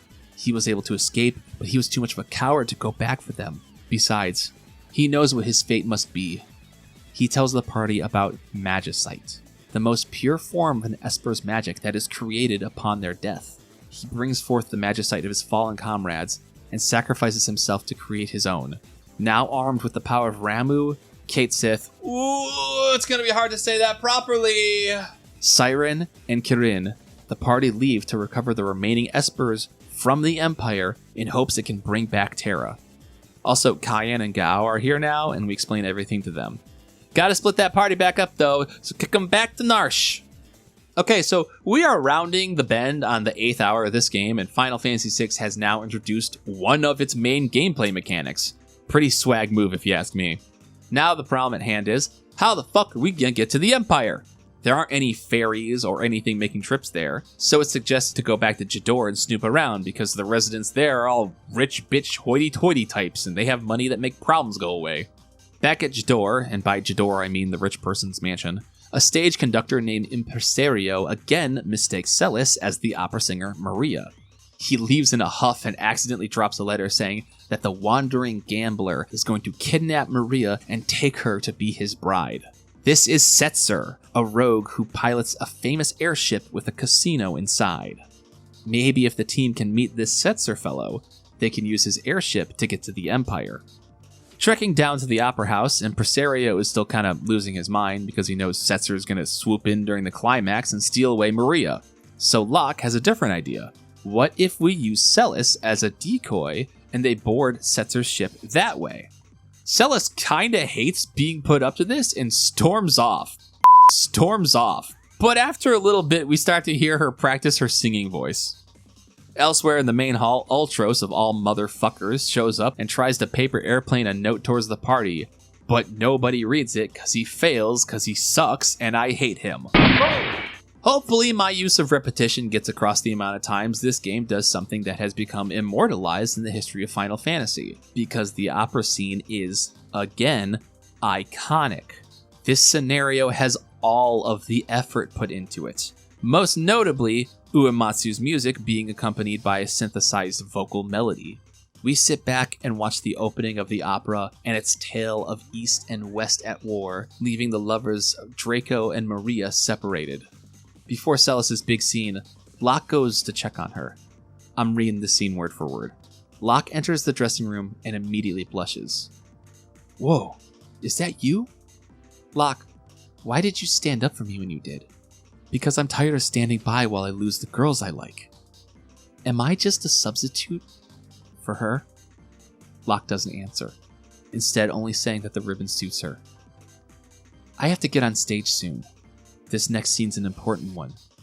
Maria begins to worry something's happened to Draco and pours all of her feelings into a single song. This is the good shit. This isn't just some writing to spur on a romance between two characters. Celis is asking some heavy questions. It's no secret by now that Locke might have a thing for Celis. At multiple points he's either tried to back her up or defend her. But Celis isn't a damsel. She's actually an extremely powerful and battle-tested warrior. Outside of her initial meeting with Locke, she's never really needed someone to stand up for her. She's asking these questions because she's not a fucking dummy. She's seen Rachel and Locke save Celis at a time where Locke didn't even know who she was. Without giving away her feelings on the situation, she's asking how much of Locke's affection is genuine and how much is he using Celis to overcome his trauma. Is Locke just trying to find anyone he can say he saved to clear his guilt over losing Rachel? Because again, Celes doesn't need saving now. She's an active member of this fight. For fuck's sake, she's preparing to go be bait to get the party on an airship. Between the two people in this conversation, maybe the person who needs saving is Locke. With their conversation over, Celes goes back to studying her lines. And you should too! You'll be tested on this! With her big performance, you'll have to make sure that she gets 3 of her lines right, as well as perform a little dance before going to the highest point of the castle to throw some flowers. This shit is so inspired. I don't even know what to say. The opera melody is structured so that you could sing along with Celes, and by the end I was, just because I was so wrapped up in it. It's so close to hearing the words sung that I may as well sing them myself. When Locke exits the dressing room, he finds Ultros' note, threatening to goof up the opera in revenge for getting his ass kicked. His goofball Looney Tunes ass is in the rafters trying to Wile E. Coyote Celes with a 4-ton Acme weight, and it's so heavy it's gonna take him exactly 5 minutes to push it. Everyone out of their seats and spring into action. Oh my fucking god, there's a timer ticking down. I do not care about how many fucking spells I am learning. Making it in time stops Ultros from dropping the weight, but instead he sends both of you crashing into the play and kinda hecking it up. With a little bit of improv and some bad acting, Locke declares that neither the prince nor Draco will take Lady Maria's hand. Instead, it will be him. Ultros, also acting, says that he has nothing to do with it, and boss battle! Again, the noteworthy thing about Ultros battles is that he won't shut up and he isn't funny. But this time around, he frequently casts Acid Rain, which does a healthy amount of damage and inflicts a poison effect. After smoking him again, he runs off and we are reminded that the real reason we are here doing all of this is because Setzer's showing up to steal Maria. He yoinks Celes off the stage, tosses her on his airship, but Celes lets the boys in and together they confront Setzer. They plead their case for using Setzer's airship, which is mostly sound enough for Setzer to discuss further. He may be a roguish gambler who plays by his own rules, but business has been slow since the Empire started destroying the nations, so it seems we all share a common enemy. Post-production Jay here. This is the famous mistranslation for FF6. I mentioned in the earlier chapter how some of the translations actually completely were just incorrect and they changed motivations. This is the main one that is constantly cited, and for good reason. The original SNES translation has Setzer come off as though he is an Empire sympathizer in a sense, that the Empire was making him money, so he's kind of on their side. But the actual translation is that the actual message is that Setzer's business has dried up with the Empire kind of running things. So, again, big shout outs to Clyde, Tomato, what have you, from Legends of Localization. It details all of this, showcases just how big of a kind of a goof this was, and it was even picked up by like news outlets. Like, this is the really, really, really big like mistranslation that goes on in this game, and for good reason. It's a complete reversal of what you would assume Setzer's motivations are. Setzer agrees, but only if the stunning blonde, what's her name? Celes? Minor detail. Only if Celes becomes his woman. Celes agrees, insert surprised lock.jpg here, but only on her conditions. She goes to Edgar to get a coin and leaves it up to a gamble. Heads, Setzer helps the team. Tails, Celes will be all his. The coin flip lands heads, as it was always going to do, because Edgar has a double-headed coin. Setzer is honestly more impressed that he was hustled, but someone else in this conversation realizes they might have gotten hustled in the past for their own good. In what might be the most impressive Mode 7 scene yet, Setzer's airship flies towards the Empire. On a new continent, we can check out Albrook, a town devastated and occupied by the Empire. We can also travel far south to see Miranda, also destroyed and occupied by the Empire. Instead of hoofing it back, ride a chocobo so you can have more of that Mode 7 goodness. The city of Vector lies in the center, an Empire city of industrial power. Hiding behind some boxes is a returner sympathizer. He will distract the guards while you hop up on the metal rafters. Keep up the act, old timer. I'm having a hard time figuring out exactly where I'm supposed to climb up this fucking thing.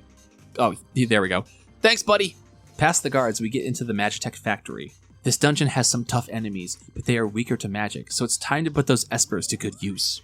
Also, if you thought my little rafter boobery was an outlier, get ready to be fucking confused figuring out where you're supposed to go in here. The factory is a Rube Goldberg machine of valves, tubes, belting, and all sorts of knickknacks that get you from point A to point B. Figuring out where you're going is no easy task here. I spent a minute unintentionally grinding because there were some floors where it just wasn't obvious to me what the pathing is.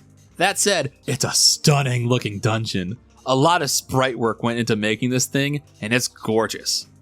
A couple floors down, we find Kefka, laughing maniacally, as always, saying he's going to be as powerful as a god and bring back the warring triad.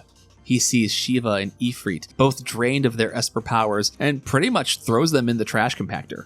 You go after them and Ifrit attacks. He's only weak to ice magic, everything else he shrugs off. He's also liable to just nuke a party member, as he murked Edgar multiple times for me. Eventually, Shiva shows up and realizes that you might be allies. She can sense the power of Espers within you and says that both her and Ifrit have been wiped clean. If Ramu trusts you, that's good enough for them. They poof into Magicite and we get 2 more to add to our collection. Further in the factory, a boss battle with number 24 takes place. I think this is supposed to be the classic I change my elemental weakness fight, but hey, check out this cool drill instead. Between my non-elemental heavy hitters and guessing correctly on every spell, I kind of just mopped the floor with this dude. Inside the chamber he was guarding lie all the remaining Espers, suspended in their science test tubes. We throw the switch to free them, but since they are all sapped of power, they turn into Magicite for us. Peanut Butter Jelly Time Sid, the Empire technician working on this Esper energy, runs in to see Magicite for the first time, letting us know that this is 100 times more powerful than the Espers themselves. Sid then turns to Celis and assumes that she had gotten into this ragtag group as a spy for the Empire. The party, Locke in particular, are shocked that Celis would be double-crossing us. Not helping the matter is Kefka and his big dumb mouth yelling about how delicious betrayal is. He sends in the goons and wipes the party out, but Celis survives and declares that it's her turn to protect Locke, and hopefully after this, he'll trust her. With her Magitech powers, she removes everyone from the equation. Once awake, Sid yells that the systems are about to blow from the Esper breakout. We take an elevator down to escape, as Sid tells us that even if he did everything under threat from Kefka, he regrets his research and is going to tell the Emperor to end this silly war. I don't know if I like his chances on that one. He also says that he cares deeply for Celis, as she was basically a daughter to him, and he was the one who infused her with Magitech powers. With Kefka coming back, Sid kicks the party into a minecart, and we get a good attempt at a 3D minecart ride. Like they are trying on this one. And honestly, it's a super impressive effect given that this is the fucking SNES we're talking about, but it also looks like a minecart ride if I took my glasses off. You will get some encounters along the way, but all of them die in one hit to either Edgar's chainsaw, Sabin's blitz, or Locke's mug. At the end, we get a boss battle with number 128 and his 2 arms. I start off the fight by hitting this guy with slow, which I think helped a lot because after that it was all multi-target blitzes and spells to wipe away his arms, and I put on some damage. His arms will grow back, but by the time he got one of them back, he was a turn away from dying anywho. The minecart kicks us back to Vector, where Seltzer picks us up because he's worried we've been taking too long. Hold up. Where's the blonde hottie? No time, Seltzer, we gotta fucking jam. Kefka runs to his tower to make sure that none of these clowns are gonna out-clown him. As the airship attempts to take off, we are assaulted on both sides by gigantic mechanical crane arms. Setzer joins in as we take on the arms. Left arm will absorb lightning attacks, and right arm will absorb fire attacks. The crane arms know this too, as they will cast magic on each other to heal them. Since Setzer does not come pre-attached with an Esper, he's going to be the odd man out here, doing physical attacks, item heals, and rolling slots if you feel lucky. After defeating the crane arms, Locke wants to go back to Zozo and check up on Terra, and he fills Setzer in on everything along the way. When they take the remaining Magicite to Terra, she snaps back to reality and remembers what's going on. We get a flashback to the Esper realm, where we see an Esper named Maduin find a human girl named Madeline. Humans aren't supposed to find the Esper realm, but Madeline, disgusted with the greed and evil of the human world, was able to find the Esper realm during a strong storm. There is distrust over a human being here, and with many of the Espers already blaming Madeline for letting one in, Madeline resigns herself to leaving in the morning. The next day, Madeline stops Madeline from leaving. It is said that humans and Espers cannot coexist. But how will you know for sure if you don't try to find out for yourself?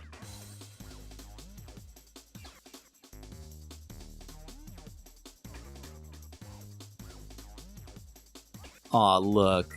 That little potato is Terra. Anyways, Gestalt shows up and starts wrecking everything. The village elder goes to perform a typhoon that will permanently seal the realm, and Madeline, Madeline, and baby Terra get stuck on the other side.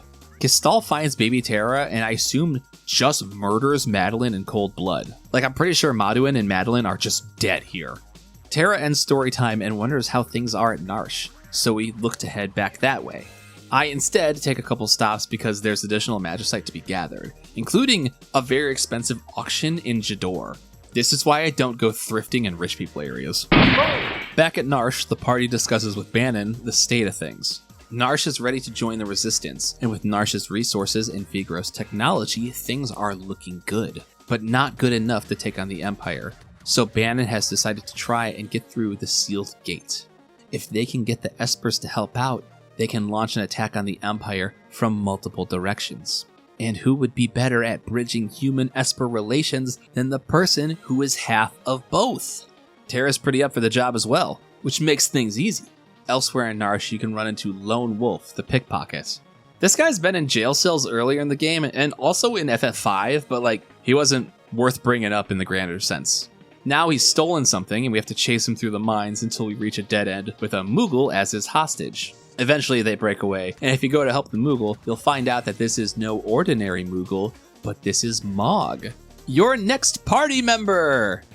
He's the Meowth of this game. Ramu taught him how to speak and told him to help the party out, so here he is!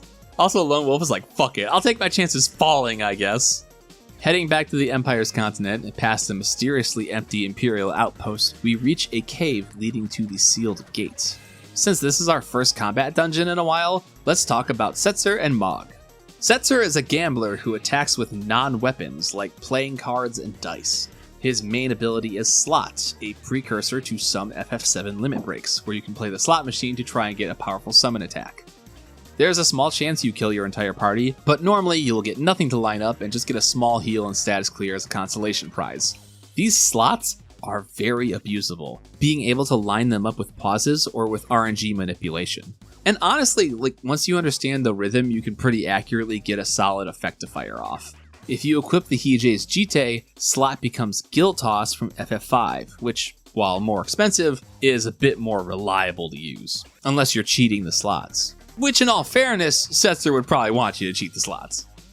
Mog is the mascot character for this game, at least in North America. I would be interested to know how prevalent he is for Japan in FF6, because for FF3 US, he was everywhere. There's only one party member on the cover of the game, and it's Mog. He might be one of the coolest multi-class ideas in the series so far, being a combination Berserker, Dancer, and Geomancer. Mog's ability is to dance. When dancing, you lose control of Mog as he will randomly perform attacks based on the dance he is doing. He learns different dances by fighting on different terrain. This makes him a pair with Gao, both being uncontrollable characters who need to learn their abilities from specific battle conditions. Back to the action. This place can kind of fuck off! These assholes nearly wiped me on multiple occasions, thanks to casting very powerful magic and the dungeon itself being a fun house of disappearing platforms and switch puzzles. You'll be here for a good bit, so I at least was able to put some levels on my party and their new Espers. At the end of the cave is the sealed door to the Esper realm. One problem. As Terra approaches the door to open it, Kefka runs in because that rat bastard has been following us. He let Terra go to the rebels because he knew they would lead him to the Esper realm, and fuck, I hate how he's correct. But the Espers start flying out of the realm in a mad scramble, and as everyone escapes the area, it turns out that the Espers are not in the friendliest of moods. Terra says, they're angry. It looks like they're all flying back towards Vector, and with Setzer's ship going down, we're gonna have to get back to the old-fashioned way. When you get back to Vector, it's completely and utterly fucked up. Returners and Narshians walk the streets in disbelief because it was like this before they even got here. According to the Imperial Palace, you are summoned to meet with Emperor Gestal, who tells you that he gives. The war is over. The Espers came to Vector to save their friends, and when they saw what the Empire was doing to them, they tore down this place to the rebar. Gestal says there's no point waging a war when the power of the Espers is that great. He waves the white flag. The party is invited to dinner tonight, but first he asks you to go around and talk to as many soldiers as you can. Not all of them agree with the war ending, but they might if the party speaks to them. Oh, and by the way, dinner's in 4 minutes. I'm sure whoever runs the FF6 100% category has this mapped out, but 4 minutes to hit 24 guards and get the chests that are in this area is impossible to the layperson. It's simply too much in too little time. At dinner, you kind of play 20 questions with the Emperor, including a small break time where some Empire soldiers ask you to test your strength. All of this is testing for after dinner. The Emperor will end the war, and depending how good you do, you can unlock extra benefits. But before we are done, he asks for Terra's help. After the Espers tore Vector a new one, they departed for the Great Delta Island. Gestal wants to send a team there to try and reason with the Espers to make sure they don't go continuing to rampage the world. And, well, since the Espers may not like the Empire right now, gee, I wonder why, they ask if Terra can be the in-between. General Leo will be accompanying the expedition as well. Also, Kefka's in jail for the whole poisoning the water war crime he did, and he's really mad about it. The crew send Terra, but Locke goes as well, as they all kinda aren't sure they fully trust the situation yet. All other members are gonna hang back and keep an eye on the Haps. The expedition leaves from Albrook. As Terra and Locke talk to General Leo, he lets them know that he has hired additional help for this journey. Shadow and hold up, Celis? Insert surprise Locke.jpg. She bounces before Locke can talk to her, but Shadow is up for a chat. He says he was hired by the Empire, but don't worry, it's not to kill you. Yay! Later that night, Locke gets up for a midnight stroll, finding Celis outside. He asks her to stop ignoring her, as well as admitting/apologizing for not trusting Celis back in Vector. She still cold shoulders him. The next morning, the ship takes off for the Greater Delta Island. It will be a couple-day journey, so Leo invites them to continue resting. Later that night, Terra and Leo talk. Leo tells her not everyone in the Empire is as evil as Kefka, but also that he knew Terra was a half-Esper being experimented on and did nothing. So maybe he's no worse than Kefka either. Terra instead pivots to asking if she will ever fall in love, mildly unsure because of her nature. Leo reassures her that she will, and as he leaves, Terra mutters that she kinda wants to know if she can fall in love more like now. Shadow emerges as he was sleeping outside and unintentionally heard everything. Shadow doesn't have the answer, but he has one thing. He tells Terra that there are people who have chosen to kill their emotions. Don't forget that. And then the important character time is over because seasick Locke rolls in and starts throwing up his dinner. As the ship prepares to land, Leo divides the expedition into teams. Leo and Celis will be on one team, and Terra, Locke, and Shadow will be on the other. Celis attempts to talk to Locke, but this time she catches a cold shoulder. Onward, our parties go. But I want to backpedal a bit real quick. The scene with Terra does not entirely come off like Terra is looking for romantic love as much as she is looking for love in general. The way it's framed is both against Terra, who has been emotionally distant in general due to her half-Esper powers, and against Shadow, who responds to her question about love with a statement about emotions.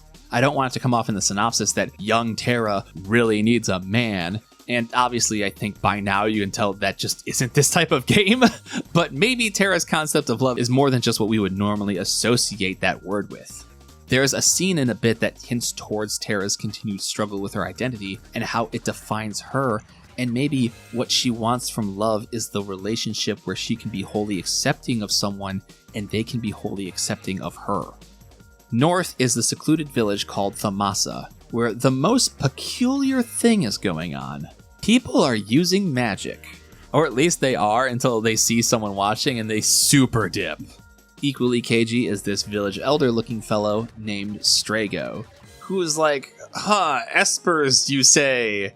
Haven't heard that name in a while. I mean, don't mind us, desolate village folk, la la la la. Oh look, it's my granddaughter! This is Realm, a little rascal who immediately runs up to Interceptor, the vicious attack dog, and isn't immediately mauled. In fact, Interceptor goes back to her room to play with her, which confuses Shadow a bit. Anyway, Strago's being tight-lipped, so the party retire for the night. Strago busts into their room in a panic. Realm is caught in a burning building, and Strago doesn't know what to do. Terra and Locke rush out of there, but Shadow doesn't. He's not being paid for this. It's not his problem. But Interceptor thinks otherwise. Outside the engulfed mansion, Strago drops the act and tries to magic away the flames. Even with the help of the villagers, the fire only gets worse. So with Terra and Locke, he busts into the building to save Realm himself. In a very interesting move, the burning building is the only time I've ever seen in a Final Fantasy game where you can get a random encounter while standing still. It's subtle, but it's such a nice touch to evoke the feeling of panic. At the end, we find the thing that kicked off the Inferno, the Flame Eater. This boss fight was beating my ass because neither Locke nor Terra knew any ice magic. Strago comes attached with the ability called Lore, which is a blue magic substitute, and thankfully he has a multi-target water spell. The name of the game was keeping Strago alive, happy, healthy, well-fed, and letting him take naps if he's eepy. His HP and MP were in constant need of assistance, and Terra and Locke played dedicated support roles. But also, Flame Eater marks the start of Final Fantasy bosses acting like Final Fantasy bosses, as he did the old reflect and cast off myself trick after a while. Right towards the end, he berserked Strago, which I thought was an instant loss, but I was able to squeak out a victory over my toughest boss yet. The party find Realm being taken care of by Interceptor, but when they grab her, some of the mansion begins to crumble and they all spill. With no one left to save the day, Shadow makes an appearance and ninja smoke bombs everyone to safety.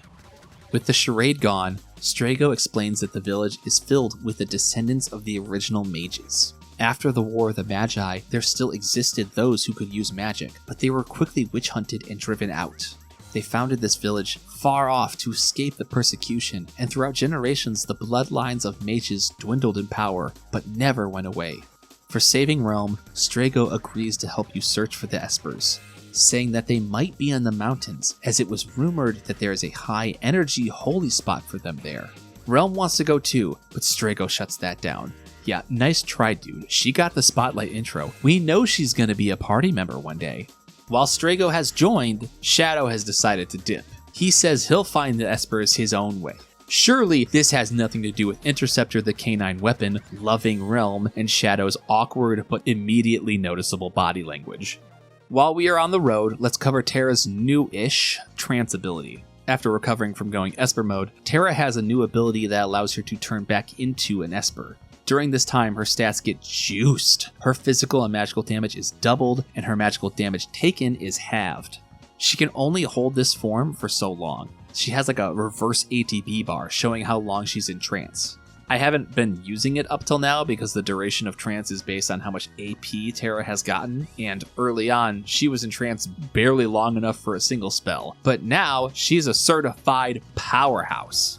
However, after using trance, it will take a couple battles worth of AP gain before Terra can access it again, meaning that it still falls into a special use category.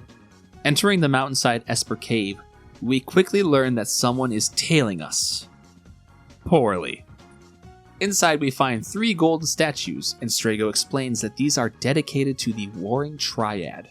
Hey, we heard Kefka talk about those. The Triad are the original gods of this world. All power flows through them, making it check out that this is a holy site for espers.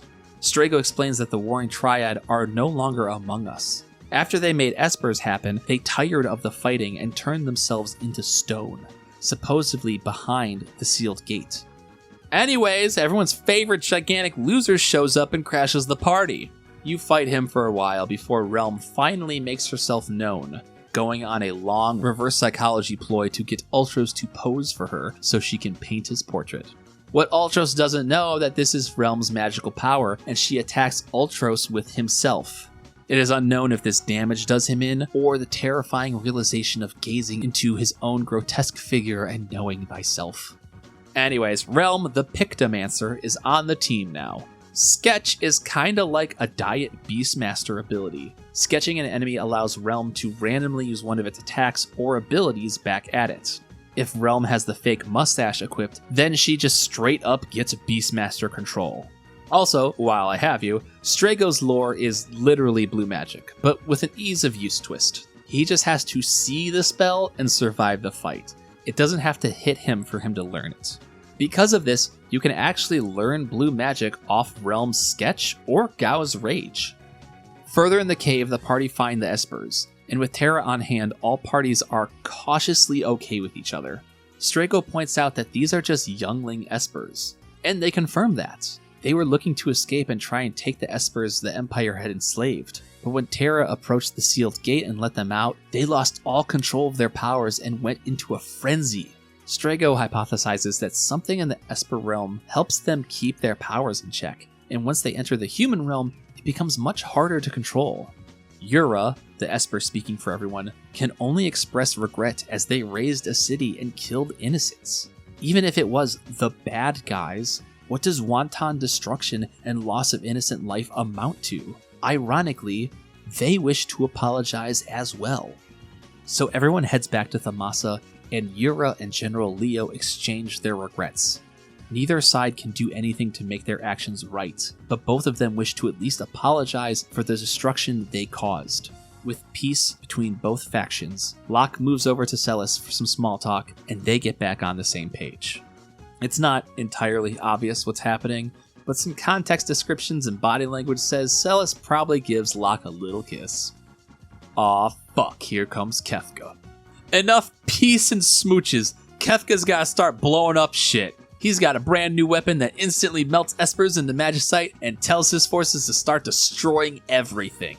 General Leo wakes up from getting blasted and confronts Kefka, who says it's all the Emperor's orders. But Leo can no longer stand by and watch. He confronts Kefka and we get to fighting. Now Leo's got his own unique ability called Shock, and oh fuck man, that's so cool! Like, oh, Jesus, it's so sick looking.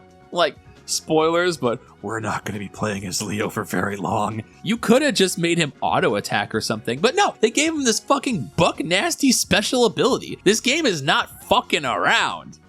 After defeating Kefka, Emperor Gestal appears to talk to Leo, but everything is just illusion magic on the part of Kefka, who straight up murders Leo for being a goody two-shoes. Suddenly, strobes of magical light too strong for me to feel comfortable showing arc through the sky. The sealed gate does not just open. Its doors are blasted off their hinges as Espers flood into the human realm. Attempting to help, they fly to Thamasa, but Kefka shoots them down like it's child's play, turning each of them into magicite. We even get cutscene battles of them taking on Kefka to literally no avail. Now, this is burying the lead a little, but Kefka's a pretty well-regarded villain. He's maniacal to a terrifying degree and seeks only power and destruction. But here's a pretty good beat about this character. Once he realizes the Espers stand no chance against him, he gets bored. It's just not fun anymore. So he just mass extinctions all of them in one swoop, showing off that he was just kind of playing with his food to begin with. After Kefka's attack, the party create a grave for General Leo, and as they mourn, they find a severely injured interceptor, meaning Shadow is likely dead as well. The rest of the away team show up to Thamasa to reconvene, saying they got out just before the Emperor turned on everyone. Edgar says this is all thanks to him putting the Mac on a girl who serves tea and her spilling all the secrets. I am waiting for the game to run this back and show what happened in some other way, and Edgar's just telling a fishing tale, because at no point in this game have we ever seen the Rizzler over here pull even a slice of ass. With Strago and Realm added to the ranks, the team takes off again. The Empire was last seen headed towards the sealed gate, looking to awaken the warring triad. In their efforts to do so, Terra channels a certain Final Fantasy VII heroine and watches as a hunk of the world breaks off and begins to float into the sky. On top of this stands Gestal and Kefka in front of the statues of the warring triad. Strago explains that they are poised to be constantly looking at each other so that they can keep each other's power in check. Moving the triad from this position could destroy the world as we know it. With a new party of 3, the team flies towards the floating continent, but is intercepted by the Imperial Air Fleet. After multiple battles with its airborne rank and file, this pink fucker drops off this purple fucker and we do battle with Ultros again! He swears this is the last time, and I hope he's right, because I really don't care about Ultros. He's such a poor replacement for Gilgamesh.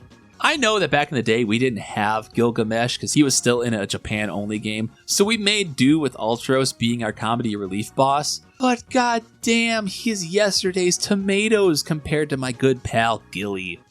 Anyways, womp on Ultros for a while, and he will summon Typhon to help in the battle. Truthfully, I don't remember Typhon doing anything other than absorbing what I think was a fire-infused normal attack from Sabin.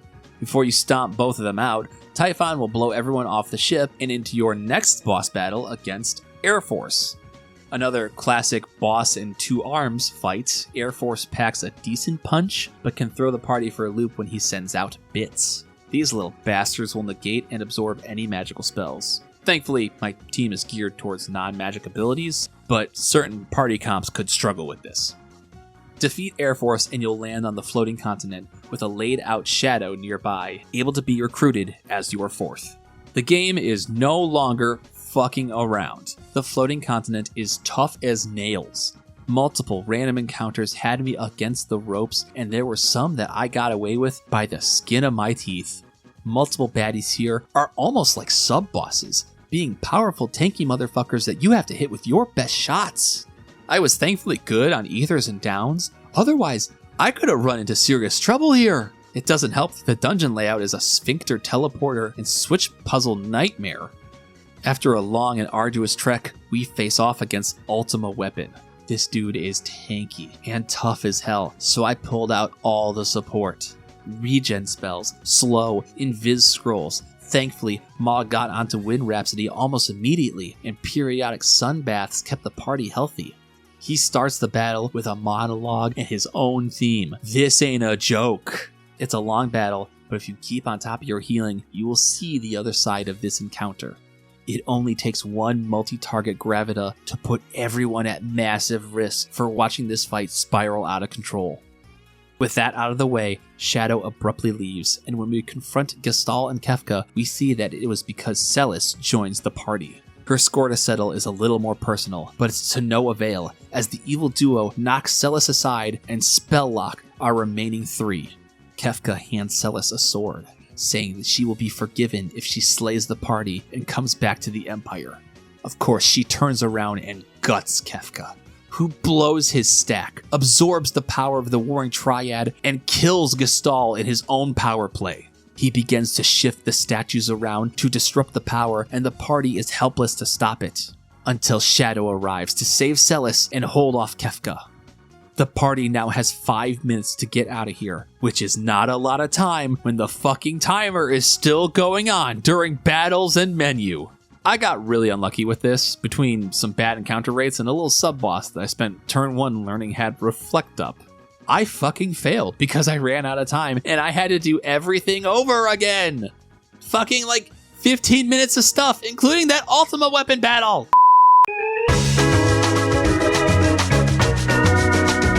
Okay, this time I win with time to spare. Not that you need a whole lot, because you have to wait until there are 5 seconds left to not permanently lose Shadow. And with everyone on the airship, it happens. Kefka's disruption of the Warring Triad sends cataclysmic amounts of energy into the world, tearing land from itself and destroying everything it touches. The airship is ripped in half, and the party spills out into the air. Out in space, a look over the world sees major continental landmasses crumble and split. New geographic boundaries are drawn in the pen of complete and utter destruction. On that day, the world was changed forever. This is it. This is the Vader is Luke's father moment of Final Fantasy VI. The big twist that you do not in fact save the world.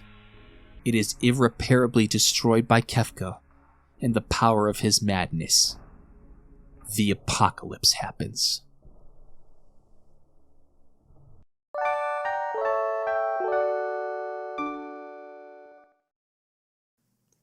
On a small, deserted island, Celis wakes up.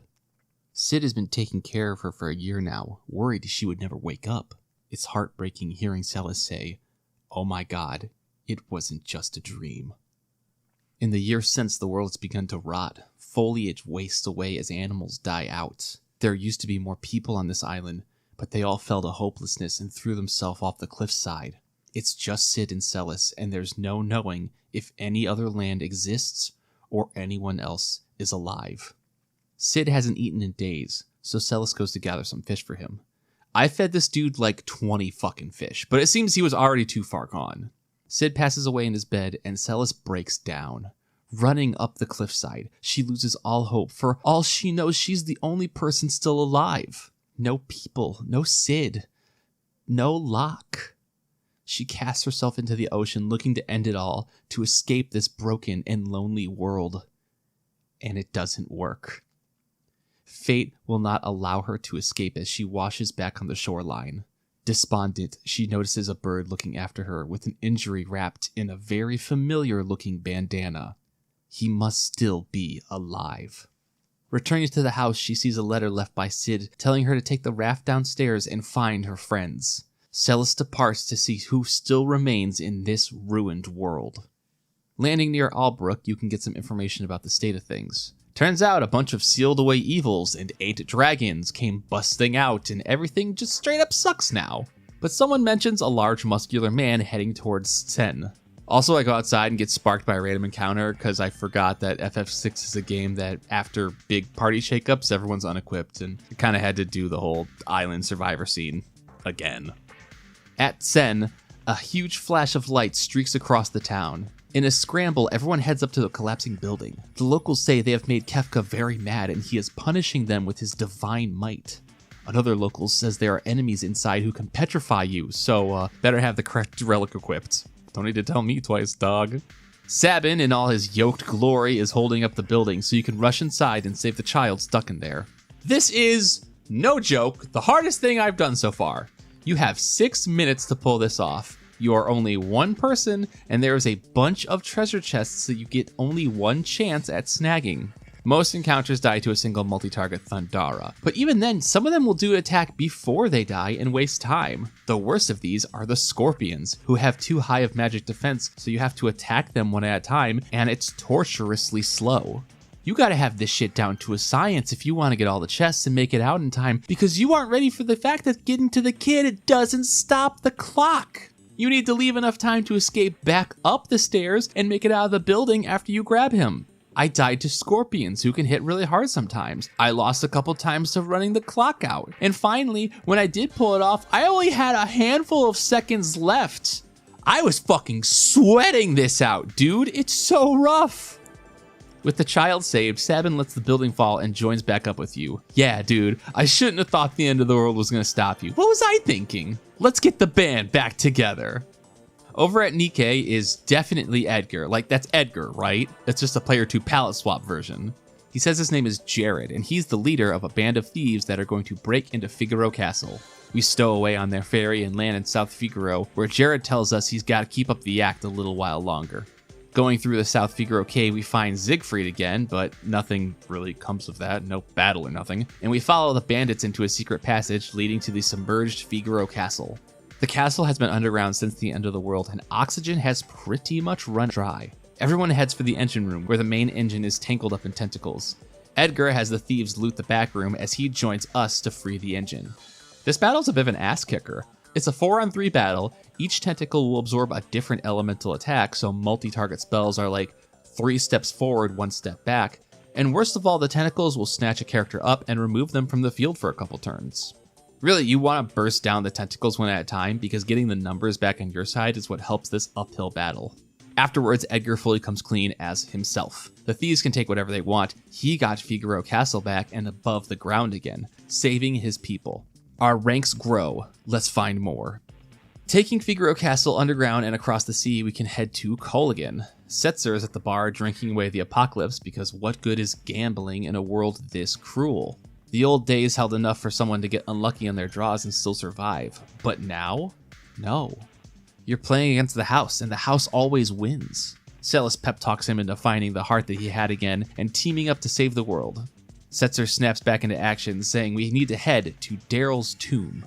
A little ways over is the tomb of Daryl, an old friend of Setzer's. It's a quick dungeon with a little tombstone puzzle you can do for a really cool relic, but it's mostly important because, aw, fuck, here they are!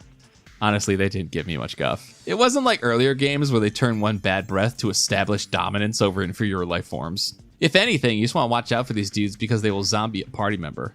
That really sucks, but every battle in this tomb gives you like 17 holy waters when you're done, so it's just a healing tax. The boss is the Dullahan, which has a crazy amount of health and will absorb any ice attacks. It casts fucking brutal spells like Holy and Absolute Zero, but because so many of its attacks are magical, you can just have Celis on runic duty and mostly neuter the boss. The only problem is when Celis' APB gets off cycle so the runic doesn't cover the time Dullahan attacks, but otherwise the strategy gets you to the finish line. At the back of the tomb, we finally get some character work for Setzer. He explains that Daryl was his airship comrade. She tore through the skies faster than he ever could, and he never beat her in a race. One day she tore off to set records as the fastest woman in the skies, but never came back. A year later, Setzer found the wreck of her airship, the Falcon. In her memory, he repaired it and stored it at her grave, but with the world needing to be saved, he sent it ripping through the skies once again. While in the air, Celis spots a pigeon and believes it's leading them to their next friend. Following the bird Miranda, they find no one but tales of a swordsman that sounds like Cayenne. Talking to a woman who may or may not be getting letters from Cayenne, we send a letter pigeon out on her behalf and get back to searching. At Jador, everything seems kinda normal. This is the rich bitch town, so at Ozer's mansion, things seem to be a little strange with his art gallery, insofar as its ability to attack us. Ozer's mansion is a kooky little dungeon with lots of topsy-turvy ideas. Paintings you have to attack to unlock doors, floating chests that will attack you if you step under them. It's very quick, but it's a lot of cool stuff. At the bottom, we see Ozer, who's in shambles about a demon that possessed his prized painting, something we see Realm working on. This is Anew, and it's the boss battle that absolutely pushed my shit in. So the gimmick at play is that there is Anew the painting lady and Anew the painting demon. You only want to attack the demon. You can't defeat the lady, and you shouldn't even want to touch her because she will counterattack you with some fucking vile abilities. Poltergeist is a small DOT that can't be cured, Doom Kiss is Doom with variable time, and worst of all is Entice, which is a confuse that cannot be cured. When someone gets hit with Entice, it becomes dire. You may as well kill them and revive them because there's no fixing it. So only attack when the demon is out. Simple enough, yeah? The rate at which the demon and the lady switch is not something you can plan around. You will queue up attacks for one, only for the demon to switch over, hit the lady instead, and pray to God that the fight is still salvageable. I wiped this boss numerous times because no matter how safe a fight you are planning on having, it will eventually spiral out of control. You can use Runic to try and stop this demon's spells, but you'll also need to keep Runic down to cast your own. Good luck! This one is fucking nasty, and it's one of the most engaging boss battles for me in the game. After finally winning, Ozer will tell you it's because this damn Magicite he bought, so we get a new Esper and Realm joins the party. Next we head off to Zozo, where nothing has changed here as well, but that's because I'm not sure it could have gotten worse. Bad news, it's still a PvP enabled zone. Good news, it's just the old enemies, you can kill them with a sneeze. If you get some WD-40 from a merchant, you can get past the rusted door at the top of the pub, which takes you to a mountain. Mount Zozo has bears that will run your fucking pockets. Watch out for that, the kids aren't going into college. I know that this is just a reused asset, but it's striking when you go outside and see a world that is still bright and beautiful.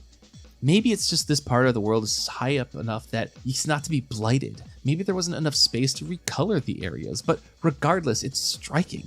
Further in, we find a cave full of flowers and a letter on the table. That woman we met back in Miranda? That was the woman of the injured soldier he was writing like 15 hours ago. In the letter on the desk, it's revealed that he has long passed, and Cayenne was writing in his place in a desperate attempt to fix something from the past. We step outside to see Cayenne sending another letter pigeon, and highly embarrassed that we found his romantic letter writing side.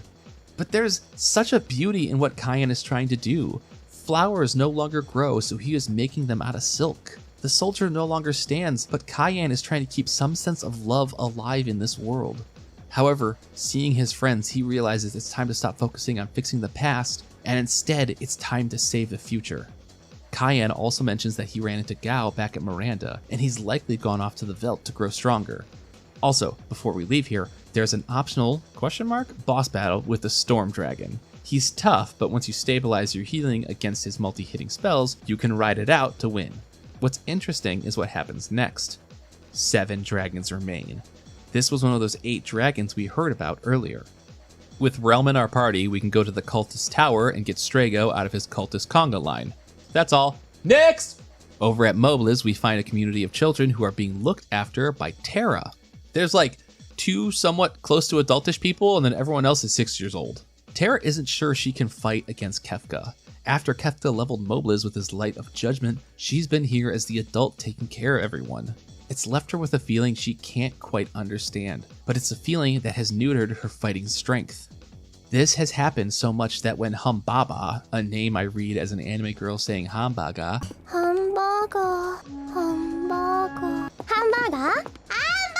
attacks Terra, it's, Terra's not doing shit, huh? The party rushes in with the save and fights Hamburger away. Later we see that the teens are having a baby, and Terra congratulates them. Aw shit, Mr. Skip's Legs Day is back. This time the fight is less scripted, but no more difficult. At a certain point, he will blow away 2 people from your party, and Terra will go Super Saiyan to join the fight. I think this dude is really easy to blow the doors off of, even with only 3 people, so it's all gravy after Terra joins.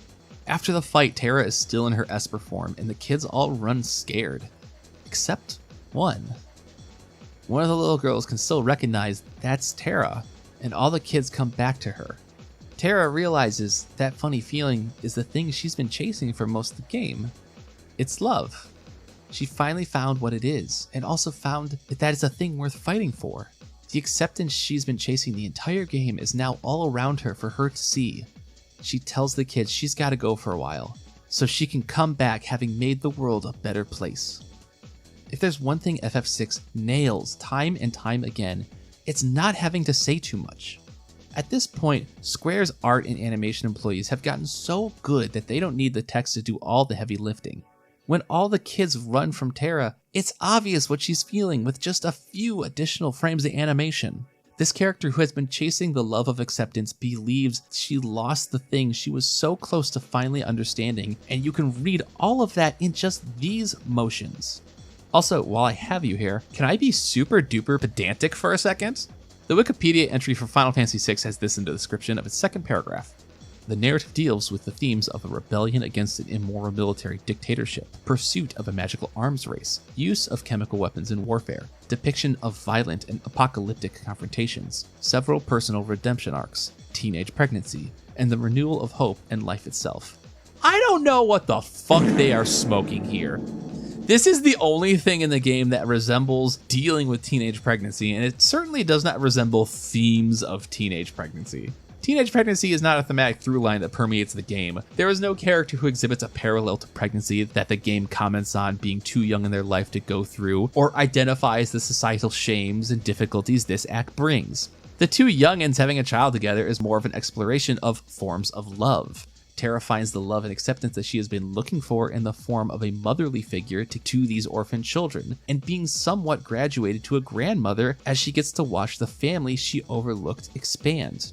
I'm only going to town on this because it's mega weird having teenage pregnancy mentioned alongside use of chemicals in warfare.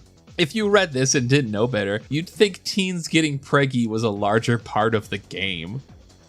Off to the Veldt. You find Gao again, and I didn't even need to hit him with the old dried meat trick. He just remembered who we were. Wow, that was easy. Next! At the cave near the Veldt, we find Interceptor trying to lead us to something. Oh fuck, I found what that something is. Shadow is hecked up pretty bad, but not as bad as Celis's peripheral vision as she gets jumped by a monster. The Behemoth King is weak to fire and stop, which really sucks for him because being weak to stop is like being weak to instantly losing. After getting his shit thoroughly rocked, he respawns and puts up a row switch on the party.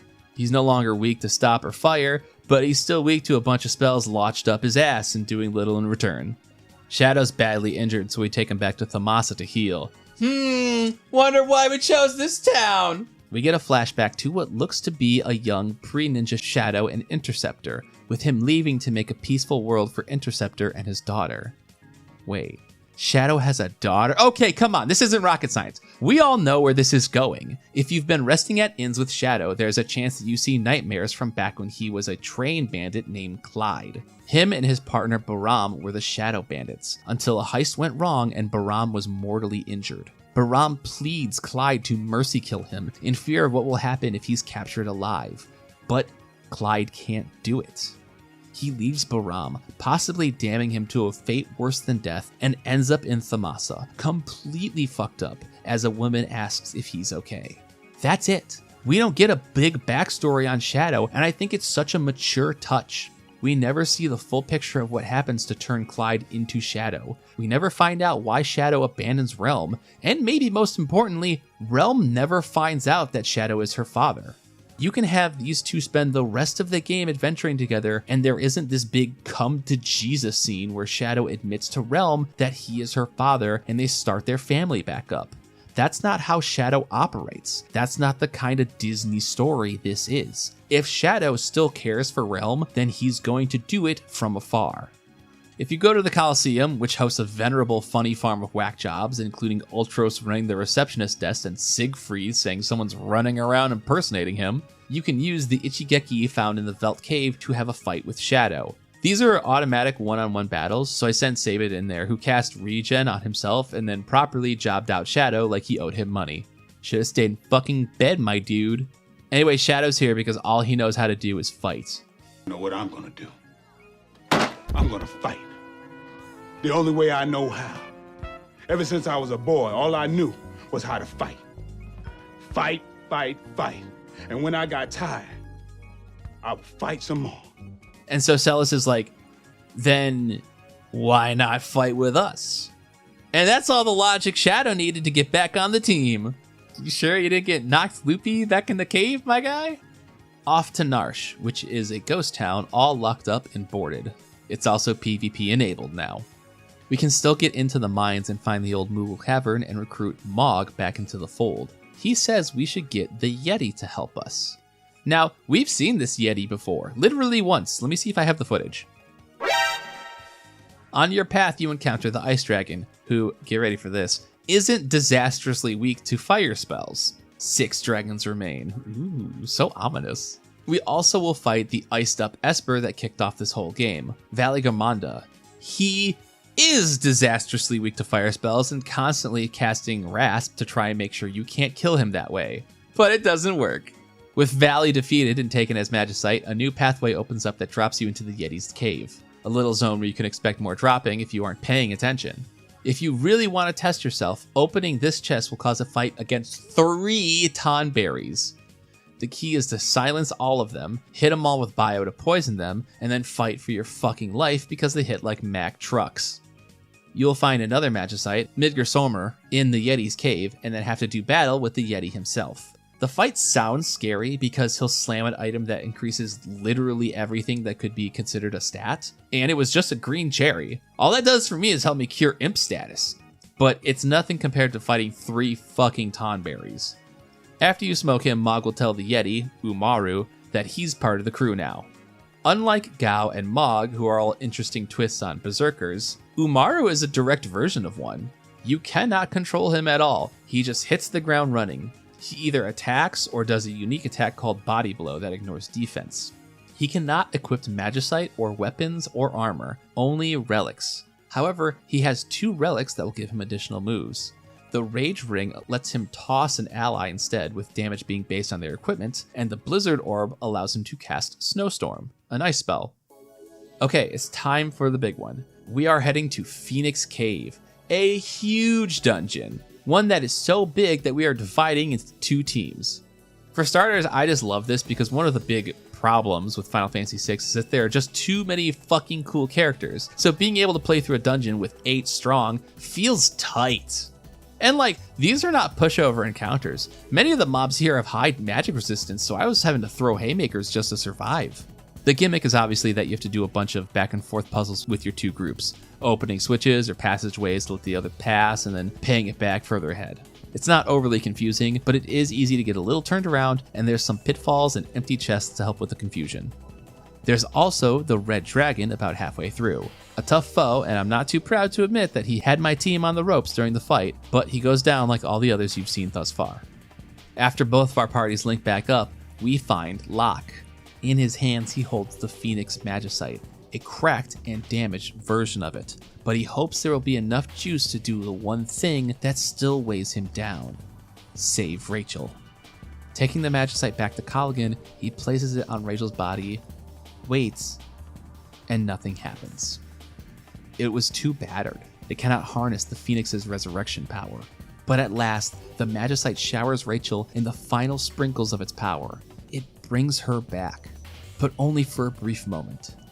She tells Locke that she remembered him in her final moments. She was happy when she passed. Rachel says that Locke should not hold on to his anguish any longer, and it's time to give his love to the one who now currently dwells in his heart. Rachel passes on for good, and as Locke emerges, he tells Celeste he's good now, and that they have a job to do. We still need to defeat Kefka and save the world. Now, I should have mentioned that after getting Setzer, you can kind of go get characters in mostly whatever order you choose. Obviously, there are some limitations to getting people, but now we finally have our whole team together. Or do we? We have one last slot that needs to be filled. On this island, you can find the Zone Eater. Not only is this a crazy sick looking enemy, but if you let him gobble up your party, you'll be transported to a bonus dungeon. A very small bonus dungeon, but an interesting change of pace. The Zone Eater zone is a puzzle and trap dungeon, having you avoid guards, navigate a falling ceiling, and bounce around on empty treasure chests, all while collecting some amazing gear. As a smart consideration, some of these trap rooms do not have random encounters because it would ruin your flow if you had to do battle while trying to remember where the ceiling falls. At the end, we find our non-binary icon, the Master of Mimicry, Go-Go. As you may recall, Go-Go was an endgame gimmick boss in Final Fantasy V, and now they are here as a playable character. They wish to mimic you, and since you are off to save the world, they will save the world as well. Easy enough, now we have a full party. As expected, Go-Go is able to mime fellow party members and repeat their actions. And that's it. That's all they do. They have no additional commands, you cannot put espers on them. They are simply at the behest of what the ATB allows you to do with Go-Go. Strike it big and you can mimic a vital attack or spell. Get unlucky and they could just repeat something useless. Nothing else to say about them. Post-production Jay here. I've mentioned before that I use a guide, but I definitely don't follow one religiously because my dumbass completely failed to realize Go-Go actually has the ability to attach other characters' skills other than Terra's Trance. And that makes them a lot more useful than just sitting there being a mimic to whatever the die roll says was the thing that happens beforehand. So that one's on me. However, just because we have all of our crew doesn't mean it's time to take on Kefka. There's still a buttload of extra stuff to do before we win back the world. If you take Cayenne to Doma Castle and fall asleep, he will be assaulted by the Dream Stooges. Your party gets split up in a twisting MC Escher maze, and you have to navigate your way around to get your friends back. After getting a team of 3, you can take on the Dream Stooges. They have a simple triangle strategy of offense, defense, and a certain elemental weakness and strength. But above all else, you just want to take out Kurlax. As the healer of the 3, he will be able to raise any of the fallen Stooges back from the dead. I was using Celeste to runic away their magic, but I wasn't on cycle properly to stop the revival from happening. Otherwise, you can just powerhouse him with physical attacks to take him out. But Cayenne doesn't come back with this victory. We now find ourselves in multiple dream sequences, including the Phantom Train and some sort of cross dream where Terra is back in the Narsh Caves piloting the Magitech while Cayenne inexplicably runs around. Eventually you come back to the Dream Castle Doma and Elaine and Owen appear. They explain that we are all in Cayenne's mind, where Cayenne has been in constant turmoil over not being able to save his kingdom or family. This trauma is so deep, a being known as Alex Soul has taken over Cayenne and is feeding on the guilt. When we confront Alex Soul, they mock us and disappear into one of our party members, saying they might stay there until we expire. This is a hint! This is a mother of a gimmick battle. The little soul buddies die quickly, but will always immediately respawn. To get Alex's soul to show up, you have to kill off your own party members and then revive them one at a time to see which the Alex soul was hiding in. After that, it's really nothing special for a boss battle, but that's a total brain tickler of a puzzle to figure out. Afterwards, Kyan laments that he thought he could hear his wife and child, but is surprised by a final visit from them. They tell Kyan to let go of his trauma and live for the future, as they love him and will always be with him. The party returns from the dream world, and Kyan overcomes his mental anguish. He also learns all his Bushido skills. If you take Realm and Strago back to Thamasa, you get a scene where one of Strago's old friends, Gung-Ho, is gravely injured by a creature they call Hedon.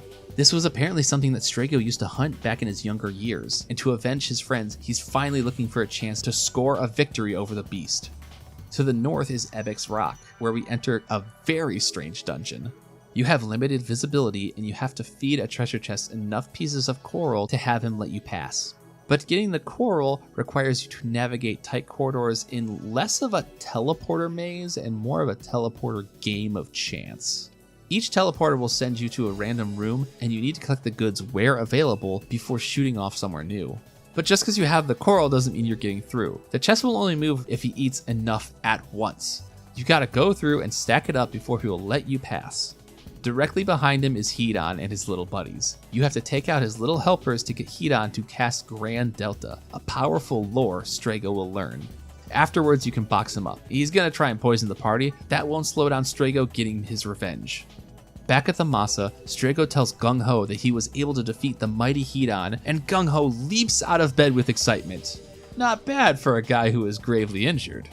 Strago spends the rest of the night telling war stories about the encounter with Gung-Ho. Eventually, Gung-Ho leaves and talks to Realm, where they confirm that it was all a ploy.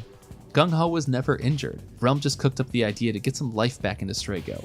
It's honestly really cute because Realm is kind of a shitter, but you can tell that she cares deeply for Strago, and it's undeniable the amount of energy that comes off the man once he was able to tackle a hunt from his youth. I don't know how to describe it. Final Fantasy VI is so good at making these tiny scenarios land with stupendous accuracy. Sure, this is just a side quest for Strago to get a powerful lore spell, but all of that feels so secondary to the experience of getting these characters to grow and improve. Now over at the old opera house, they have a problem on their hands. There's a fucking dragon on stage. Show hasn't been canceled or anything, they're still playing for him. I guess he's the opera floozy out of the two of us. Regardless, this is the Earth Dragon and he's kinda tough. You have to keep your heels up ahead of schedule because Earthquake and Magnitude 8 will tear through a party unless you float people. I did get lucky with Go-Go mimicking a Phantom Rush, but otherwise I kinda had to scratch and claw to keep people alive, and Realm wasn't able to make that happen. With the Earth Dragon down, 4 dragons remain. Halfway there, baby. Halfway there. If we go back to Figaro Castle and attempt to have it travel, the engineer runs into a bit of a snag on the way. It seems the castle is stuck on something. We exit out the secret passage in the prison to find a cave with some loot as well as a mini-boss in the form of Master Tonberry. While initially scared because, you know, Tonberry, I was able to slow him down and put enough of a beating on him before he could get close to the party. He gives you the Gladys, a knife which immediately makes Celis hit for moronic amounts of damage. Exiting the cave, we find a destroyed castle, with Edgar telling us that this ancient city was once the site of a battle during the War of the Magi. The Esper Odin defended this location until a spellcaster locked him away with a stone spell. Before we talk to Odin, there's another sub-boss nearby called the Samurai Soul. This guy's a little slippery. He comes pre-attached with Reflect, and his scrolls will do worrying amounts of damage. Getting past him gets you the Master Scroll, a relic that allows someone to attack 4 times. I think it brings down their damage a little bit, and it also chooses targets randomly, but it's still really powerful, and I wonder if I could put it on someone like Strago, who has the Holy Rod, and get extra chances for a Holy cast to proc. Anyways, you interact with Odin and get his Magicite. No DPS race boss battle this time around. However, we are not done here. Between the Queen's Diary and this hidden floor switch, you can unlock a room which hides the Blue Dragon. Okay, bad joke, but you know I had to go there. The Blue Dragon really didn't do much for me. He cast Slow on himself and then used the Rippler to try and swap effects. But he did it on Edgar, who has haste from the Hermes Sandals relic. But that's fine, I didn't do much for him. This fight took forever because Edgar was getting insta-kill chainsaw attacks instead of the damaged ones, and I butterfingered Sabin's Phantom Rush Blitz more times than I am comfortable mentioning. After the fight, you can interact with the Queen, also trapped in stone, and get her tears, turning the Odin Magicite into the Raiden Magicite. Finally, if you visit this cabin up north, Sabin will believe the old man inside is Gao's father. However, Sabin wants to take Gao to Jador to doll him up for this very special reunion, an act that he immediately regrets as they try to civilize Gao with varying levels of success. As much as this is all comedy, when they introduce the old coot to Gao, the fucking bastard says he has no son. He can only recall a dream of being stuck with a demon child, a creature with terrible howls that he left in the Veldt and never looked back. Sabin is ready to kick this dude's ass before Gao steps in. Despite the fact it looks like Gao's father is more of a monster than Gao could ever be, he's happy to know his father is alive. Fuck me, man. This is such a small scene, but again, it's just really heartbreaking hearing Gao be described as an abandoned demon. FF6 just gets it. I don't know what to tell you. But that's the end of the party member side quests. Doesn't mean we're done though. We still got a couple things before storming Kefka's tower. Iconic FF6 boss Death Gaze is hiding in the air. Every time you run into him, he casts level 5 death, which could do nothing or completely fuck up your chances of fighting him. All in all, he wasn't that difficult because my party wasn't divisible by 5, but the gimmick to Death Gaze is that after a couple turns, he will run away. You have to find him again in the overworld, and there isn't a sprite of him or anything. He's just invisibly hiding somewhere, and the fight won't start until you find that secret spot. This is a pain in the ass, and it will take a couple times to hunt him down to kill him, but your reward is the Bahamut Magicite. Lastly, we have the Cultist Tower, the area we saved Strago from. This is one of the most interesting dungeons in the game because everything other than magic and item use is forbidden. You need your best spellcasters, and you will be going up against the best spellcasters, which leads to hectic back and forth battles. However, this is the one place Umaru comes in like an all-star. Because he is a natural berserker, he ignores the limitations and can still attack and do his special abilities. This is a massive help against some of the foes who come pre-equipped with Reflect because he can just power through them instead of having to set up a Reflect bounce war. You also encounter the Holy Dragon, who I guess I kinda cheesed. I had Celis with the Reflect ring, and slowly but surely got Reflect on everyone else. The Holy Dragon casts Holy, which can be reflected onto him for a small heal, and casts a spell, which would kill the Reflect if he didn't keep doing it to Celis, who had the Reflect ring keep reapplying it automatically. I was able to bag him up, leaving only 2 dragons left. This tower is fucking difficult. Status ailments are coming in hot and heavy. Some spellcasters have very, very awkward gimmicks for you to navigate. And I straight up wiped deep into the tower and lost all my progress. God damn! Honestly, I don't want to admit how many times this happened. I died in this tower again and again and again. It was always because I got unlucky on something, like the enemies attacking with spells that ignored Reflect, or just timing up in such a way that I couldn't answer back from. So, after multiple times, and I mean I was giving this a lot of time to try and beat, I swapped Mog into my party and put the Mululu charm on him, which stops random encounters. Sure, all this EXP and AP was nice, but I needed to get past this shit at some point. At the top of the tower, you find the Soul of Thamasa, a relic that turns your magic command into double cast. But as you are trying to exit the tower, the cultists come in to trap you. You can move if you wish, but the Magic Master is going to engage with you whether you like it or not. So we have another elemental changing boss on our hands, but this time it's a bit different. Magic Master will not absorb and heal off the element he is. Unless he fucking does! He will just nullify it and take 0 damage. That's good. The Magic Master will also change his element every single fucking time he is hit, and that's fucking bad. There is a lot of throwing paint on the wall and seeing what will stick with this guy. Because you are at least not healing him over and over, it's a little more bearable, but actually getting in your damage while trying to keep your party alive is a fucking task.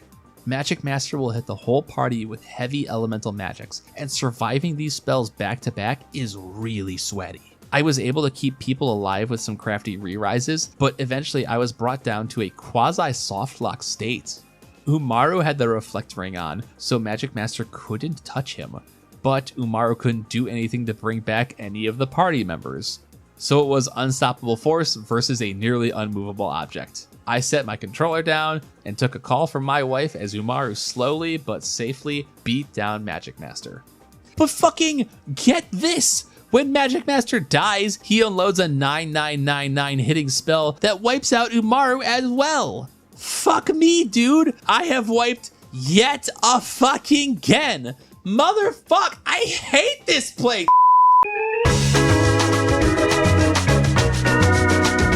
Okay, we do it again. Fuck this. Fuck you. Fucking let's rumble, shitbag.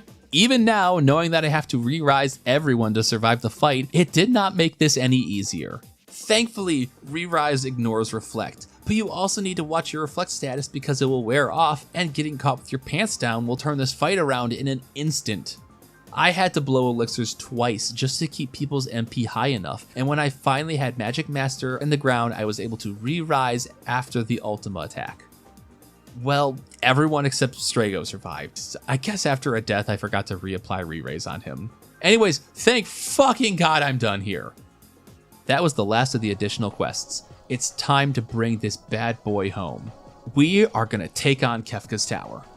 As our party flies towards the gigantic structure, Celis wonders how this is all going to shake out. If we defeat the power behind the Warring Triad, then Espers, heck, magic as we know it, may cease to exist. And what does that mean for Terra? Regardless, this is what so much of the game has been building towards, a massive dungeon with 3 teams needing to take it on. Team Breakdown! Team 1, codename Alpha. Celis, Locke, Setzer, and Mog. Celis has been my main character for a lot of the game. I'm putting her with Locke because they are a romantic item. Mog is a reliable favorite of mine and is also highly leveled. And Setzer needs somewhere to go where he won't drag the party down too much.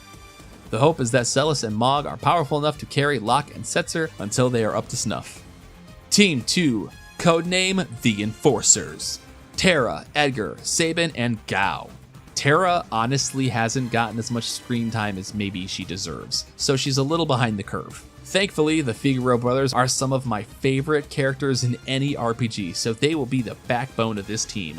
Gao is a wild card, but he's not a total slouch. He's bringing up the rear, but he shouldn't hold the party back.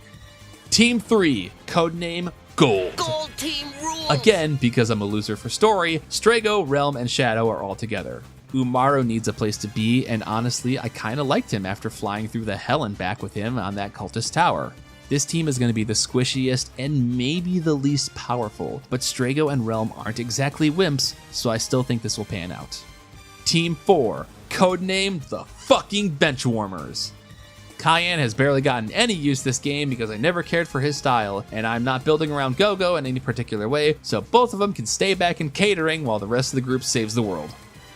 All 3 teams enter Kefka's Tower in different spots, lending themselves to be a sort of back and forth switching puzzle area like we saw with the Phoenix Cave. This is an all-star, beautiful dungeon, combining the nearly alien-like natural landscapes we saw before Kefka went mad with the Warring Triad, and the immaculately detailed industrial factories found inside Vector. It's also swimming in hard-ass encounters. You're gonna have to sweat out all sorts of fights, including dodging bad breaths, instant death spells, and sometimes enemies who just hit like 18-wheelers.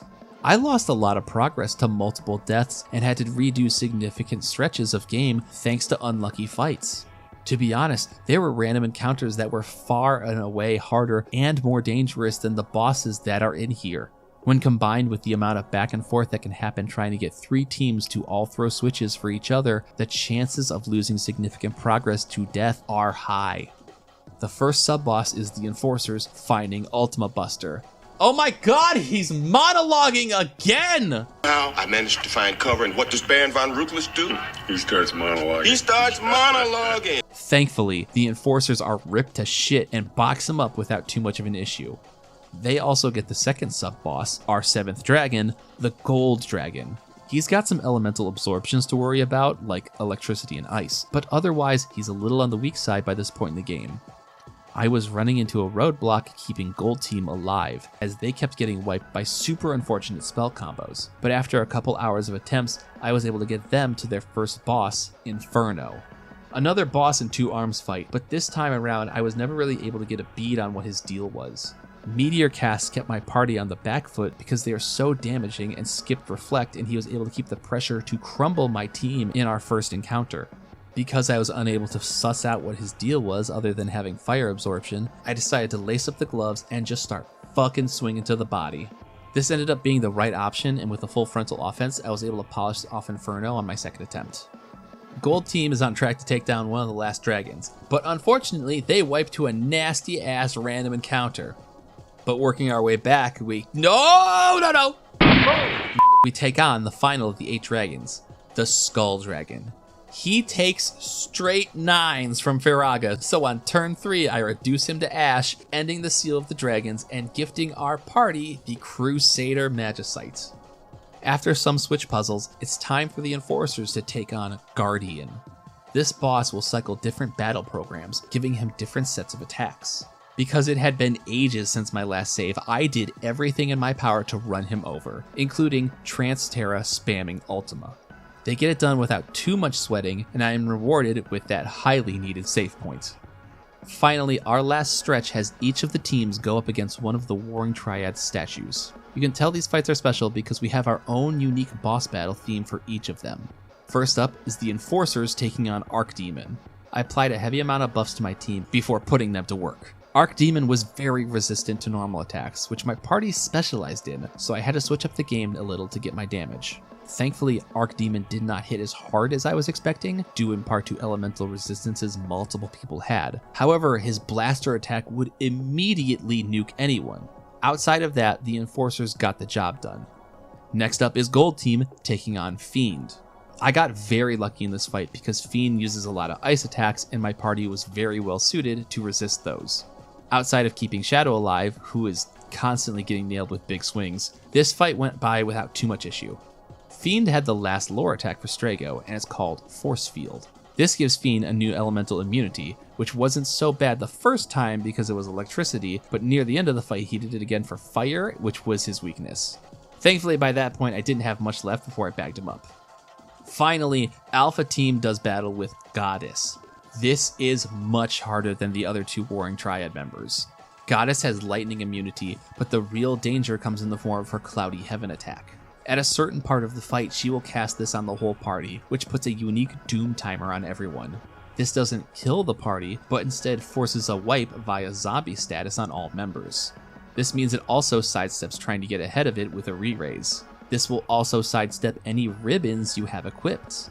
You need to race Goddess like a fucking cheetah unless you have a way around this Cloudy Heaven attack. This was a problem for me because Alpha Team, outside of Celis, was not built for big fast damage. They were more of a stabilization team. After a couple tries, I reworked my relic to give Celis and Mog items that prevented zombie, and this time I got away luckier. Celis ignored the Cloudy Heaven altogether. Mog got hit with the Doom, but died instead of becoming a zombie. Setzer was actually dead during the cast, so he wasn't hit by it. And Locke turned into a zombie, but because he still auto-attacks during zombie status, it wasn't that big of a loss. Even with this luck, it was incredibly difficult to stabilize against Goddess, but with enough work, we bring down the last of the Triad. With the Warring Triad defeated, the power of magic hasn't begun to fade, meaning it's possible Kefka has absorbed the power of magic himself. As we meet the man-turned-god, we see him flaunt his power with maniacal glee. Kefka has devolved into pure accelerated nihilism, seeing no point in life as all things are destined to pass. So why not take the joy in extinguishing the preciousness of life? Terra fights back, saying that even if all are born only to die, it's what is done during that life that matters. Terra found the love she was looking for. Locke protects those important to him. Celis can be accepted for who she is, and so on. Unsurprisingly, Umaro stays pretty quiet during this section. You order your 12 characters as you wish. I stuck with the teams and had Alpha Team on lead, and you tackle the Statue of the Gods. This 3-part boss fight is a marathon, having a bottom, a middle, and a top.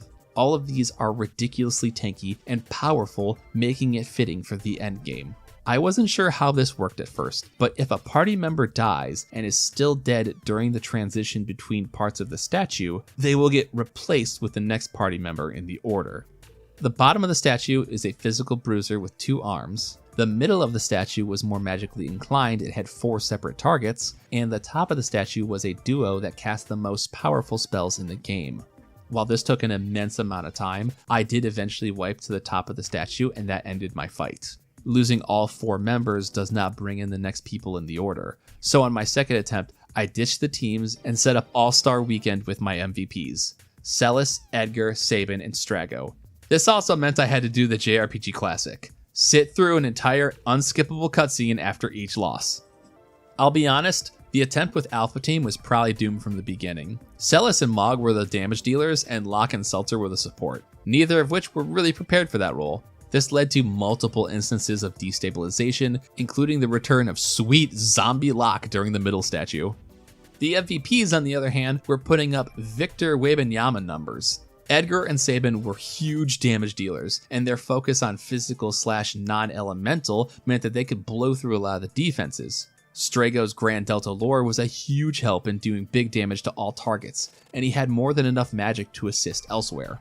Funnily enough, this left Celis on support, allowing her double cast to be used towards healing and buffs, and only doing damage once everyone else was taken care of. Together, the MVPs were able to box up the bottom, middle, and top of the statue without too much resistance.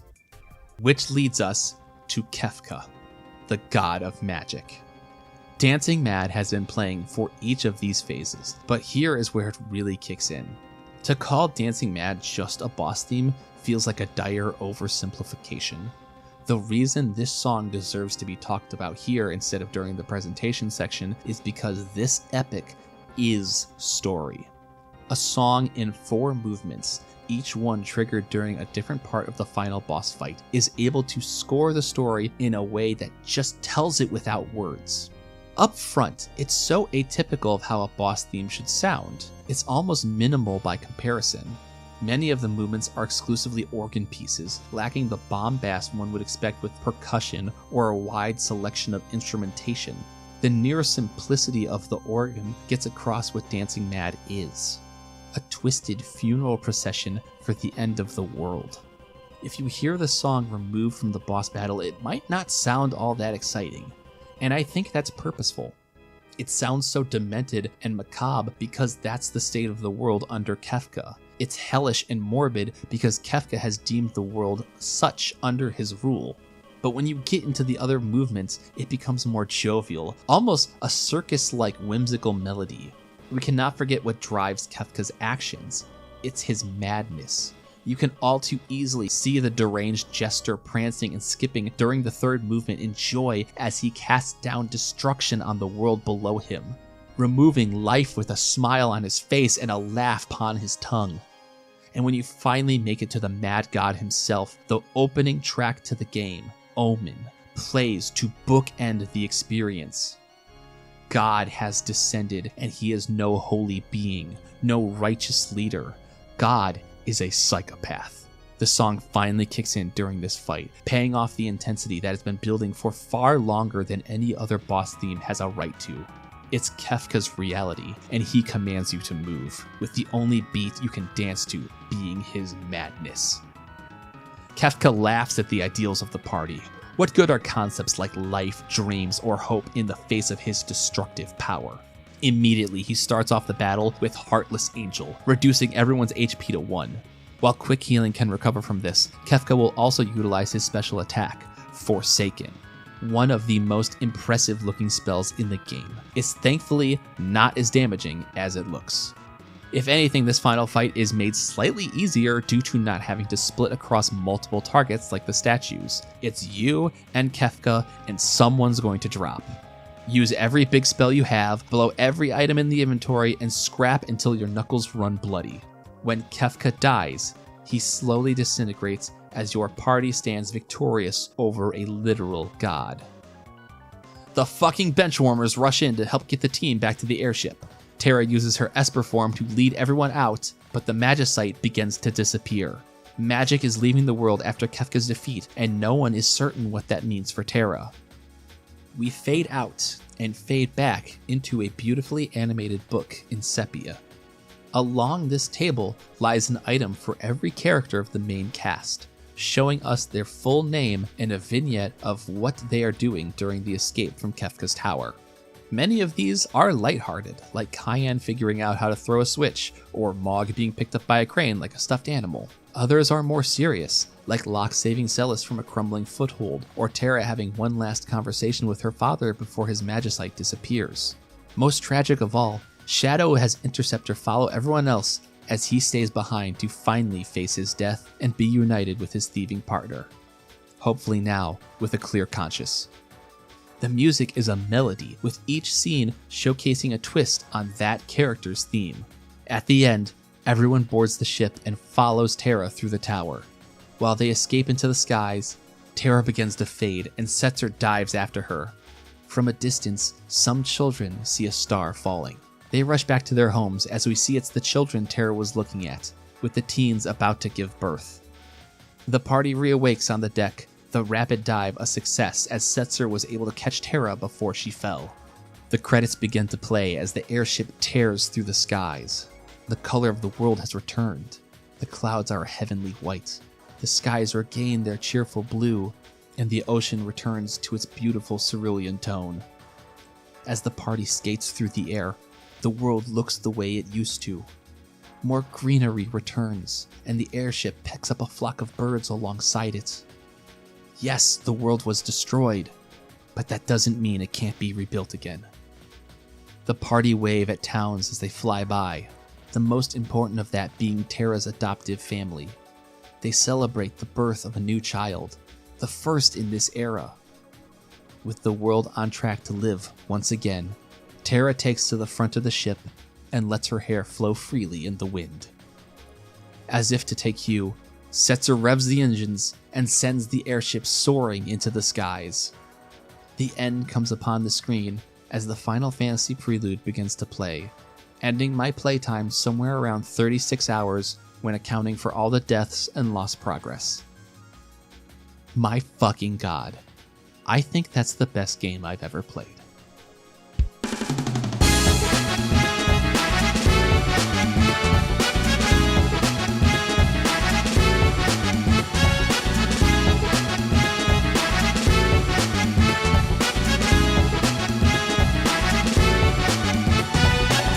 It sounds like hyperbole, but Final Fantasy VI is a masterpiece.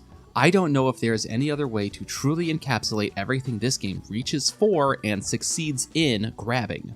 I've described the series before as swinging, as putting their whole body into trying to hit a baseball. Sometimes they miss, but for Final Fantasy VI, they were frequently ripping dingers into the stands. There is a wealth, a fucking king's ransom of ideas that go into FF6 that all land with such confidence. They take this game and transform it into something the series has never seen before. I think that's where I want to start. In the FF5 wrap-up, I kind of bemoaned how 5 was feeling long in the tooth. They had looked at their concept of Final Fantasy from most angles, and while still a very good game, you could start to see some repetition. It's wild to me how America didn't even get a chance to see that full context. Going from 1 to 4 to 6 doesn't paint the full picture of what the series was doing at that point, and even then, America walked away from this game thinking it was heat. This might be one of the best parts of doing this series. Playing those first 5 games only made me appreciate 6 that much more. First off, the presentation is otherworldly. I know I had a whole chapter talking about this already, but it bears repeating. This is one of the most beautiful games I've ever seen. FF6 is decades old now, and still, the artistic merit just bowls me over. It's not just the technical power of its presentation, while that's there too, but just how different the game looks. To take a strong, defined, Euro medieval style the series had, and flip it on its head to create this bleak, industrial steampunk world requires not only skill, but confidence that you'll stick the landing. Compared to FFs 1 through 5, 6 almost looks like a different series in multiple ways. But they go beyond that. The Final Fantasy team basically spoke the game in a new language. Cutscenes require more inputs, and when they don't, you set the controller down just to gawk at what they've made for you. Characters are highlighted when introduced, making them feel more important. Spells are visually designed in ways so distinctive that they grip your fucking eyeballs. Even the simple ones! Look at this fire effect, look at this ice effect! When have you seen something like this before or after? The power behind many of these endgame spell effects still trump what I've seen in the decades since. Not to dog on the Pixel remaster, but they can only try to replicate what's going on here. Sure, they do a fine enough job for some of the basics, but look at SNES Holy and Pixel Remaster Holy and tell me it's even in the same ballpark. Credit where credit's due, Pixel Remaster does handle Grand Delta pretty well, and that's one of my favorites. And when they bring out the big guns, they shoot with deadly accuracy. The march on Narsh, the opera scene, the flight to the island, even the attempt with the minecarts. All of these are still so striking even today. I don't know if you can improve on this, if you can add fidelity to make it greater. I mean, shit, just look at the way the Pixel Remaster attempts the march on Narsh. It's flat, slow, chugging, too bright. It just looks wrong compared to how buttery smooth the original does it. Would this be better in fully rendered 3D? I don't think so.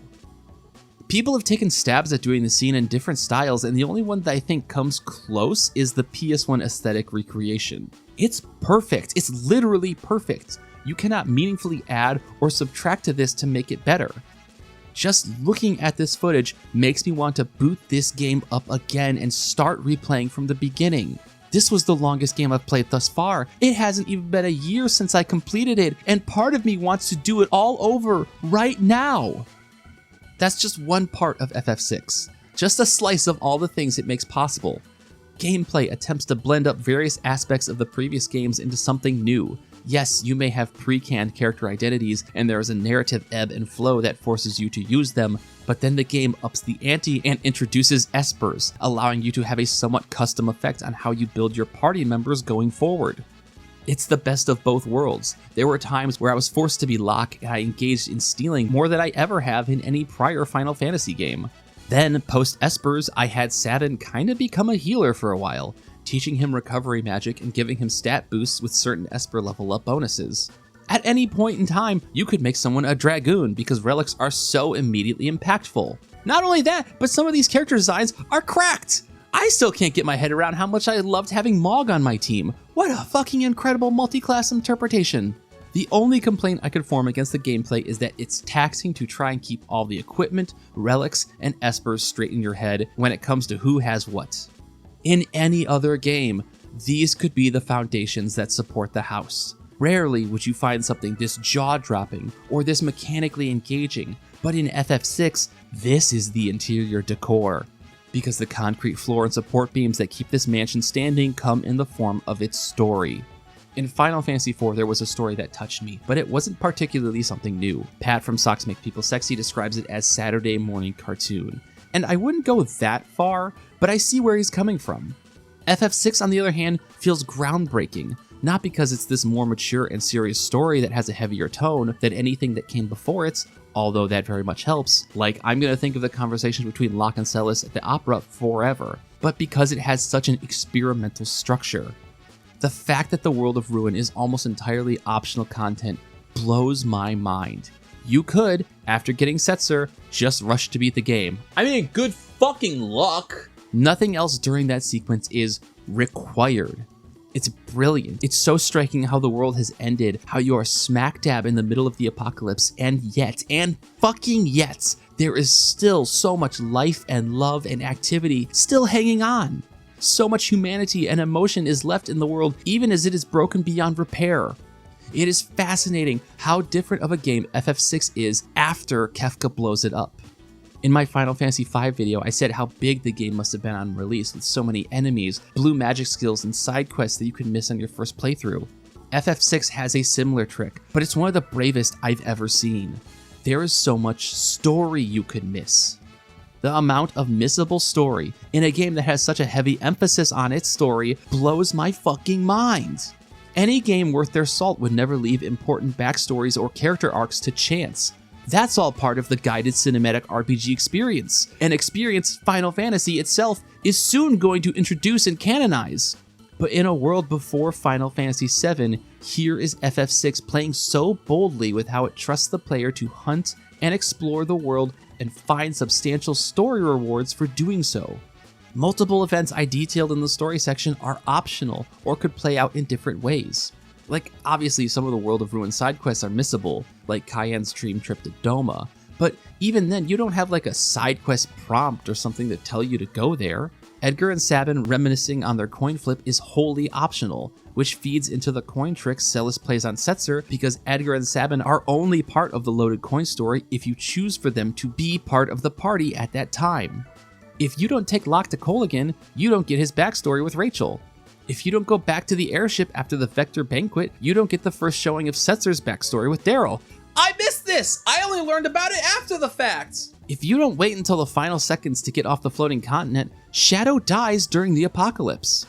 Final Fantasy VI wants you to explore the world and take certain characters to certain places in hopes of rewarding you with some of the best shit it has, more of its incredible story and characters.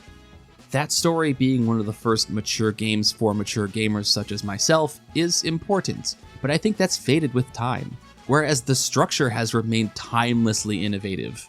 How many games before this had concretely designed characters, but no main character to center the game around? How many after this? Realistically, I assume the Saga games have done this at some point because it seems like it would be their jam, but I've never played a Saga game. I really want to. Honestly, after the series is done in like 12 more years, I might do a similar thing where I play all the Saga games. But anyways, not having a main character is such a fascinating choice, and it's one I think they pulled off. It's time for the big question. Who do you think the main character is? And this isn't a question you can really get wrong. I mean, don't go picking Go-Go, but it's up to your interpretation. The common answers I've heard are Terra, Locke, and Celis, and that feels like the ones with the most obvious claims. My answer is weird. In my heart, I want it to be Edgar. He's my favorite person of the cast with a bullet. I think he showcases significant importance to the story, but I have to admit that he's not really the guy. But it is worth noting, I see the potential of him being the guy in him, which makes my real answer even weirder. Not Terra. I think the read that these three are best suited for the role of main character is correct, but something about Terra pushes her away from that top spot for me, and I see this as Locke and Celis on a journey where Terra is the important key figure that the plot often centers around. Does that make sense? It's so beautiful. Almost everyone in the ensemble cast is given the love to make it feel like it is their story. Pre-apocalypse, we mainly focus on Terra, and post-apocalypse, we mainly focus on Celis, and there's something so fresh about a game of this scale and grandeur being almost entirely women-led. I don't think Locke feels like a main character because he's the big, strong hero that saves the day. Instead, it's more that he's the other side of supporting Celis. Sure, this is Terra's story, but it's also the story of the Figaro brothers. It's the story of Locke and Celis. It's the story of Cayenne. It feels real in the sense that life doesn't have a main character to it, just the perspective and stories of people who are going through that life. And really, that's one of FF6's biggest strengths. Its characters. There really isn't a stock standard JRPG character trope being played straight. Everyone has a unique edge or twist that makes them stand out from other genre offerings, both past and future. Sure, Terra is an amnesiac main character, but her journey to find love eschews a romance plot for finding acceptance in a world where she is partially alien. Yes, Locke is a cunning rogue with a charismatic demeanor, but that masks his trauma and guilt, of which he kinda unfairly projects onto Celis. Cayenne is a talented and noble swordsman, but he is displaced when he confronts forces that no sword can fell.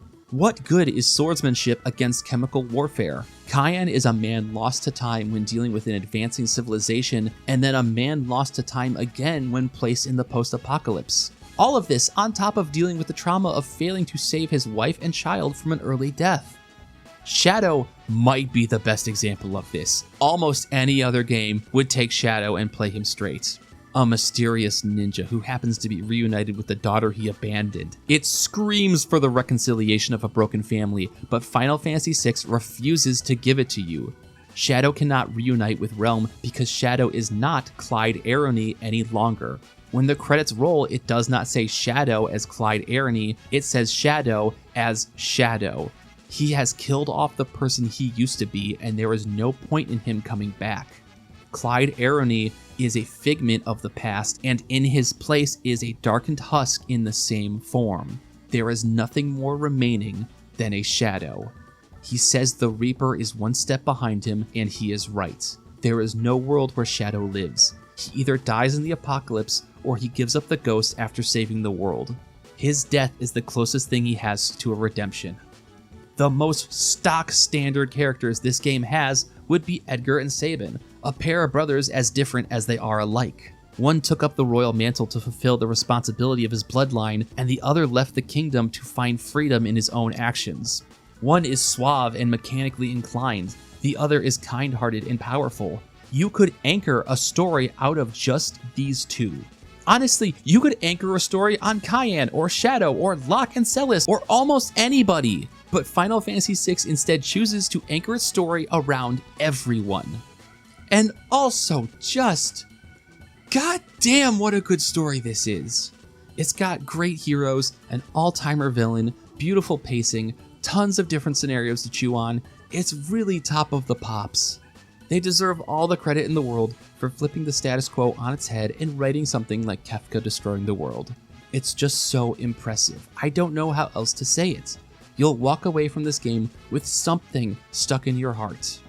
Is it seeing Cayenne's family and kingdom get war-crimed? Is it Terra's backstory from the world of the Espers? Is it the entirety of the opera scene? Is it the shock of seeing Celis physically beaten in a jail cell? Is it Cayenne's attempt to mend the world through fake flowers and forged letters? Is it the obvious but artful foreshadowing of Shadow's relationship with Realm? Is it the artistic way Setzer's backstory is told while walking down the stairs? Is it the insane antics of Kefka, a villain you both laugh at and fear, and his deeply nihilistic view on the world? Shit, is it something so simple as Sabin suplexing the train? I dare you, I fucking challenge you to play through this game and not take something from it that will linger in your body for years to come. There's so many moments, so many scenes and events and characters and battles and songs, and all of them feel like a sniper's laser sight trained on you just waiting to take the shot. Let me tell you about the one that fired on me. I wasn't done with Final Fantasy V yet, but much like how during the final parts of FF3 and the FF3 video, I was overcome with this hunger to dive into FF4, I was starting to feel the burn of wanting to boot up Final Fantasy VI. One day, after a particularly rough day at work, I had the evening to myself and my SNES Mini was plugged in. I took my favorite gummy candy and unwound some F-Zero and Super Punch-Out. But after a bit of inebriation, there was something I really wanted to do. I opened up Final Fantasy III US and I watched the intro sequence. The March on Narshe is something that most developers would kill to have in their game. It's art. It's cinematic beauty. It's cold. It's foreboding. It's engaging. It's the perfect visuals with the perfect song, and I think it could go on for 30 minutes straight and I wouldn't complain. People could spend the rest of their lives chasing something like this and never come close. And that's only one part of this game. Final Fantasy VI is a video game made by some of the best in the business, approaching the height of their power and skill in a time where there was room for them to step up and grab a huge audience. Much like how I felt about 4, it's a game I want my kids to play, my wife to play, I want to watch my friends play it, I want to watch my brothers play it. I just want to be in the same room as someone who gets to play this video game. Just talking about it now makes me want to replay it. Final Fantasy VI sits in the pantheon of games that are in contention for best ever. Maybe it's my age and the time I grew up in. I'm guilty of being in the zone of millennial who could have had his young life rocked by this game, but I don't know of a generation of human that would sit down with this and walk away from it not thinking they experienced something amazing. It's like watching history right before your eyes. As I write out my feelings, there is this pit in my stomach, this strange ache across my body. I think it's me trying to go back, trying to reverse time and capture the true feeling of this being something I experienced in the mid-90s.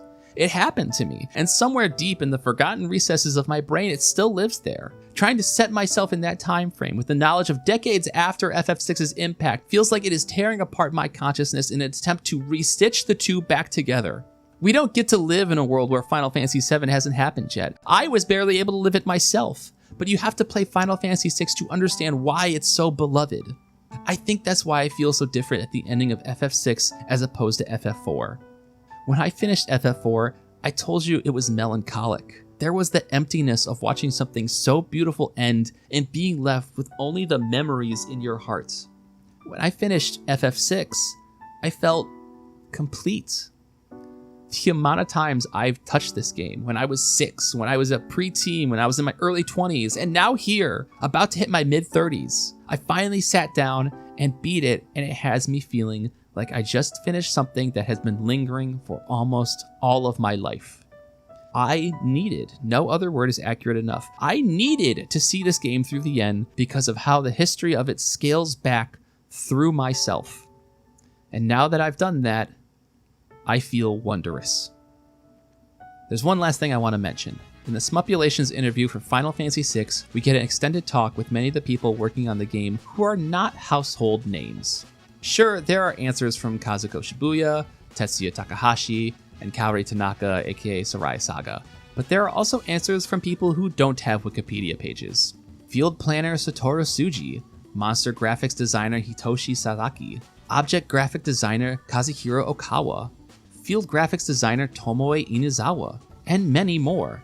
Not only is this important because some people openly say into a live mic that Final Fantasy II was their favorite, holy shit, but this was the moment for me where the Square developers stopped feeling like a small team against the world. You rarely get insight like this from the underlings. We get interviews with Sakaguchi, Nomura, Kitase, but here we get to see the human perspective of just how many people had to come together to create something like this. They are big and talented, and their worldwide domination is going to take place in just a scant few years. Final Fantasy VI has been hotly requested as a game deserving a remake. While obviously remaking 7 has been and is the primary focus, Kitase has said he not only gets lots of requests for remaking 6, but that also staff within Square Enix have been wanting to do it as well. The problem, as far as Kitase lays it out, is that it could take up to 20 years to remake 6. On one hand, I get it. Final Fantasy VI is a massive game packed with stories and quests and the largest playable roster in the series. It would be an unfathomable undertaking to do to 6 what has been done to 7. It's the same problem FF3 had, a game with so much scale that reinventing it in a higher fidelity would make for a Herculean task.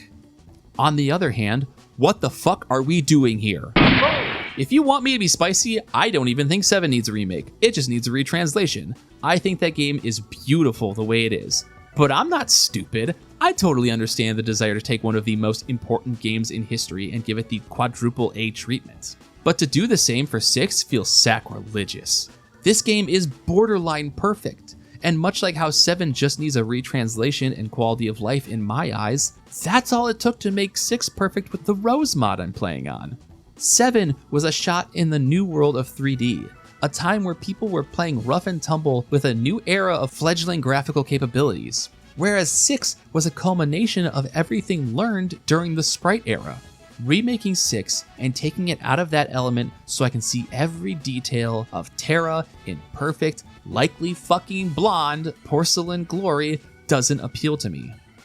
Post-production Jay here, buckle up, we're going to be here for a second. So in regards to remaking Final Fantasy VI, a lot of the time editing this video, it became very obvious to me that like this video is going to be fucking huge. Like writing out the script, doing the audio, I could see my own timestamps. This video is going to be fucking massive. And there was part of me that was like, oh fuck, what do I do? Because I was never really a fan of this format where I do a full synopsis of the story. That's not really how I like to write. That's not really how I like to express things like that. But it gives me the ability to kind of say everything I need to say and also have like some very fun, emergent experiences that I can relate and maybe throw in some jokes, kind of stuff like that. It's not ideal, but I knew that there was like a point to it. I knew that there was something to that. And that point came across in this video. In the Final Fantasy VI video, the point became clear. And that is that this video is huge, and I was so scared that I would have to reformat the way I do things. Because if the FF6 video is huge, then, well, how big is the FF7 video going to be? The FF8 video, the FF9 video, the FF10? And then I realized I've played FF10. I've played it to completion. Is the FF10 video really gonna be as long as the FF6 video? I don't think so. Because if I was to describe to you, if I was to write out and do a voiceover of everything that happens in FF10, I don't think it's going to be as long as FF6. Because maybe it's a longer game. I'm going to put like how long to beat right here in case those things are longer or shorter. Who's to say? But there's so much time spent on things in FF10 because it's a cinematic game, whereas that time in FF6 is spent on its density. There's so much to FF6, and that's why I think that doing the story thing in this video format became important, because if I was to just tell you about Final Fantasy VI in like a broad scope, if I was just like, here's Final Fantasy VI, the world of balance and the world of ruin, would it really get across just how fucking dense this game is? There is so much happening. Every story beat, every gameplay change, every little cute idea the developers at Square had, it is packing this game to the fucking brim, to the point where it is overflowing, and it is so dense with content and ideas, and none of it is repeated. Like, yeah, you get the RTS thing twice. You get it once as an introduction with the Mogs, and you get it a second time as the real deal when you have your full party. And that's it. Like, 20 more hours of the game go by, and you don't have another RTS section because you don't need to. They already have so many other things planned for you, be that story beats, be that interesting dungeons, be that interesting side quests. They don't need to recycle the RTS segment because it was like a two and done. There's no more need for it. The game is so fucking dense with ideas. And so when it comes to the idea of remaking it in the quadruple A Final Fantasy VII format, like, how would you even start? Just think of all the cutscenes I've showed you. Like, all the cutscenes that felt like there was maybe something important to be said. Those cutscenes take a minute. Maybe less. Most oftentimes less. And if you were to take those cutscenes and you were to extrapolate them out into beautiful models with facial capture and camera direction and extended scripts, because they'd have to be, because you're voice acting it, because it has to sound naturally when it's being said out loud. You can't just take a script that gives you the idea and allows you to translate that in your brain with pixel art and only so much speech. You have to take that and just expand it and extrapolate and stretch and just morph everything into being such a larger product. And that's why I don't think you should remake Final Fantasy VI, because it is the way it is. It's the way it is because it works. It works in this format. It works under these conditions, and to take that and to try and make something anew out of it, it would just bloat the game into something that would be unbearable. Because if you were to take something this dense, and if you were to take that and just fucking stretch it because the budget would demand so, you would lose any sense of good pacing. Because for as fucking huge of a game as Final Fantasy VI is, the pacing is unbelievable. I don't know how they pull it off. The game is just so fucking perfect about pacing everything out, and maybe they can pull it off. I'm not a fucking game developer, I'm just some shithead on the internet. But like, goddamn, play the game the way it originally came across. You don't even have to use the Rose mod. Like, that's just like a quality of life thing. The game is so fucking perfect the way it is, and it's such an inflection point for not only this series, but like me in terms of making these videos. So yeah, it sounds like pissy, petulant, old head, fucking gray hair complaints to be like, don't remake Final Fantasy VI, but there's a reason why I feel that. And when you watch all of this video and you get to this very moment where I'm talking about it, hopefully that comes across. Post-production Jay here. Sorry if I'm being like way too adamant that they shouldn't remake Final Fantasy VI. It just seems like such a bad value proposition. Like, if it's really gonna take 20 years of manpower to recreate FF6 in a form that might not actually benefit it, I would rather watch people use that time and energy and resource towards other things. Like, this is not the game that needs that, and it does not need 20 years of that. Post-production Jay here. Isn't 4x3 amazing? I can do this whole phone gimmick, and I can put gameplay right next to it, and it looks like it was fucking made for it. It's just perfect. God, I love 4x3. Post-production Jay here. I actually don't have anything to say. I just thought it'd be cute to throw this in as a bit. How you doing? Enjoying the video? That's nice. Thanks for watching. I was talking to a friend who's a successful game developer and someone I take the opinion of very highly. And they said that loads of people will never play, quote, an old 2D game. And like, he's right. And I know he's right, but that statement makes me want to fucking vomit. I know this is me being pissy and petulant, but if you can't bring yourself to art to experience it, then you are not looking to experience art. Art is a conversation between you and the artwork, where you have to bring yourself to it as much as it brings itself to you, and not wanting to engage with something because it looks old is doing yourself a disservice. Like, we don't fucking update historical paintings so newer generations of people can better understand them. You have to take it from the context and time it was made. And I know I must sound like a parody of myself because I did the first 5 games in this series under the service of the Pixel Remaster. While those are meant to be faithful updates to the originals with some sanding around the edges, I will be upfront and say I do actively regret playing the Pixel Remaster version of Final Fantasy I. I did not bring myself to that game. I think you can hear it in that first review. I called it non-cerebral. I said it was frictionless. And now, with time and hindsight, I can tell that's because I used the quality updates from the Pixel Remaster and the remakes prior to it to just not engage with it on its terms.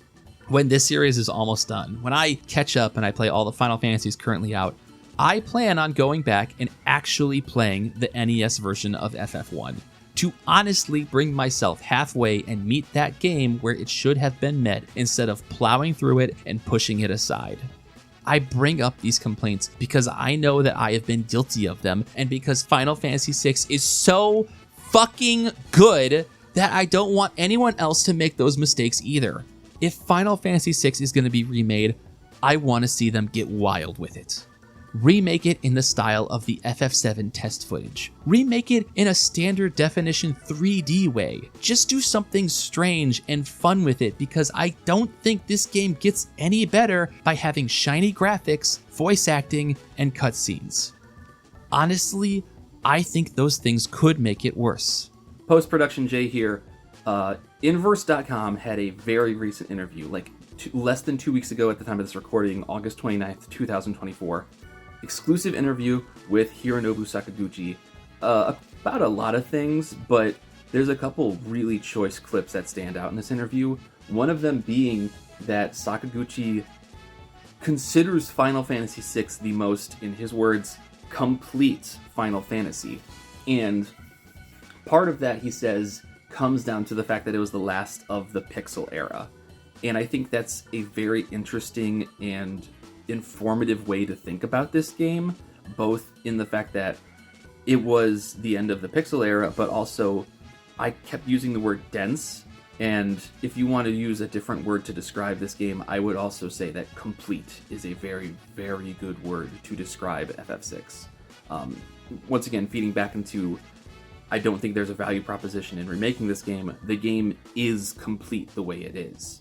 And further on in the interview, he talks about being with Uematsu and getting drinks, and both of them thinking about what would the world look like if Final Fantasy 7, 8, and 9 were all done in pixel styles as well. And there's a quote out there somewhere, I don't have the source for it, but I've seen it, where Uematsu kind of expresses like a forlorning, not like a regret, but like a wishfulness of missing the fact that Final Fantasy no longer has that chibi pixel style. Like, he has also expressed independently of this interview that there is a desire for him to see what the world of Final Fantasy would look like if it was still in pixel form post 6. Like, what would the next steps of those games be? And I think when you look at the idea of this being such a completed game, the end of an entire art style for this series and how everything evolves afterwards, I think that really informs just how important this game is, and I think that's a really, really smart way of kind of encapsulating everything about Final Fantasy VI like that. So, shoutouts to Sakaguchi. That guy knows what he's fucking talking about, I guess. Final Fantasy VI is the sea change. In some ways, it feels so different from its predecessors that it almost doesn't feel like Final Fantasy. There's no amount of flowery descriptors I can throw on top of it to feel like it does it justice. I'm pretty sure I like it more than 4. It's skewed because I've never played 4 and was blown away, whereas basically I grew up next to 6. But I can concretely say it's better. It's one of the best games there ever is. Whatever walk of life you come from, you owe it to yourself to play Final Fantasy VI.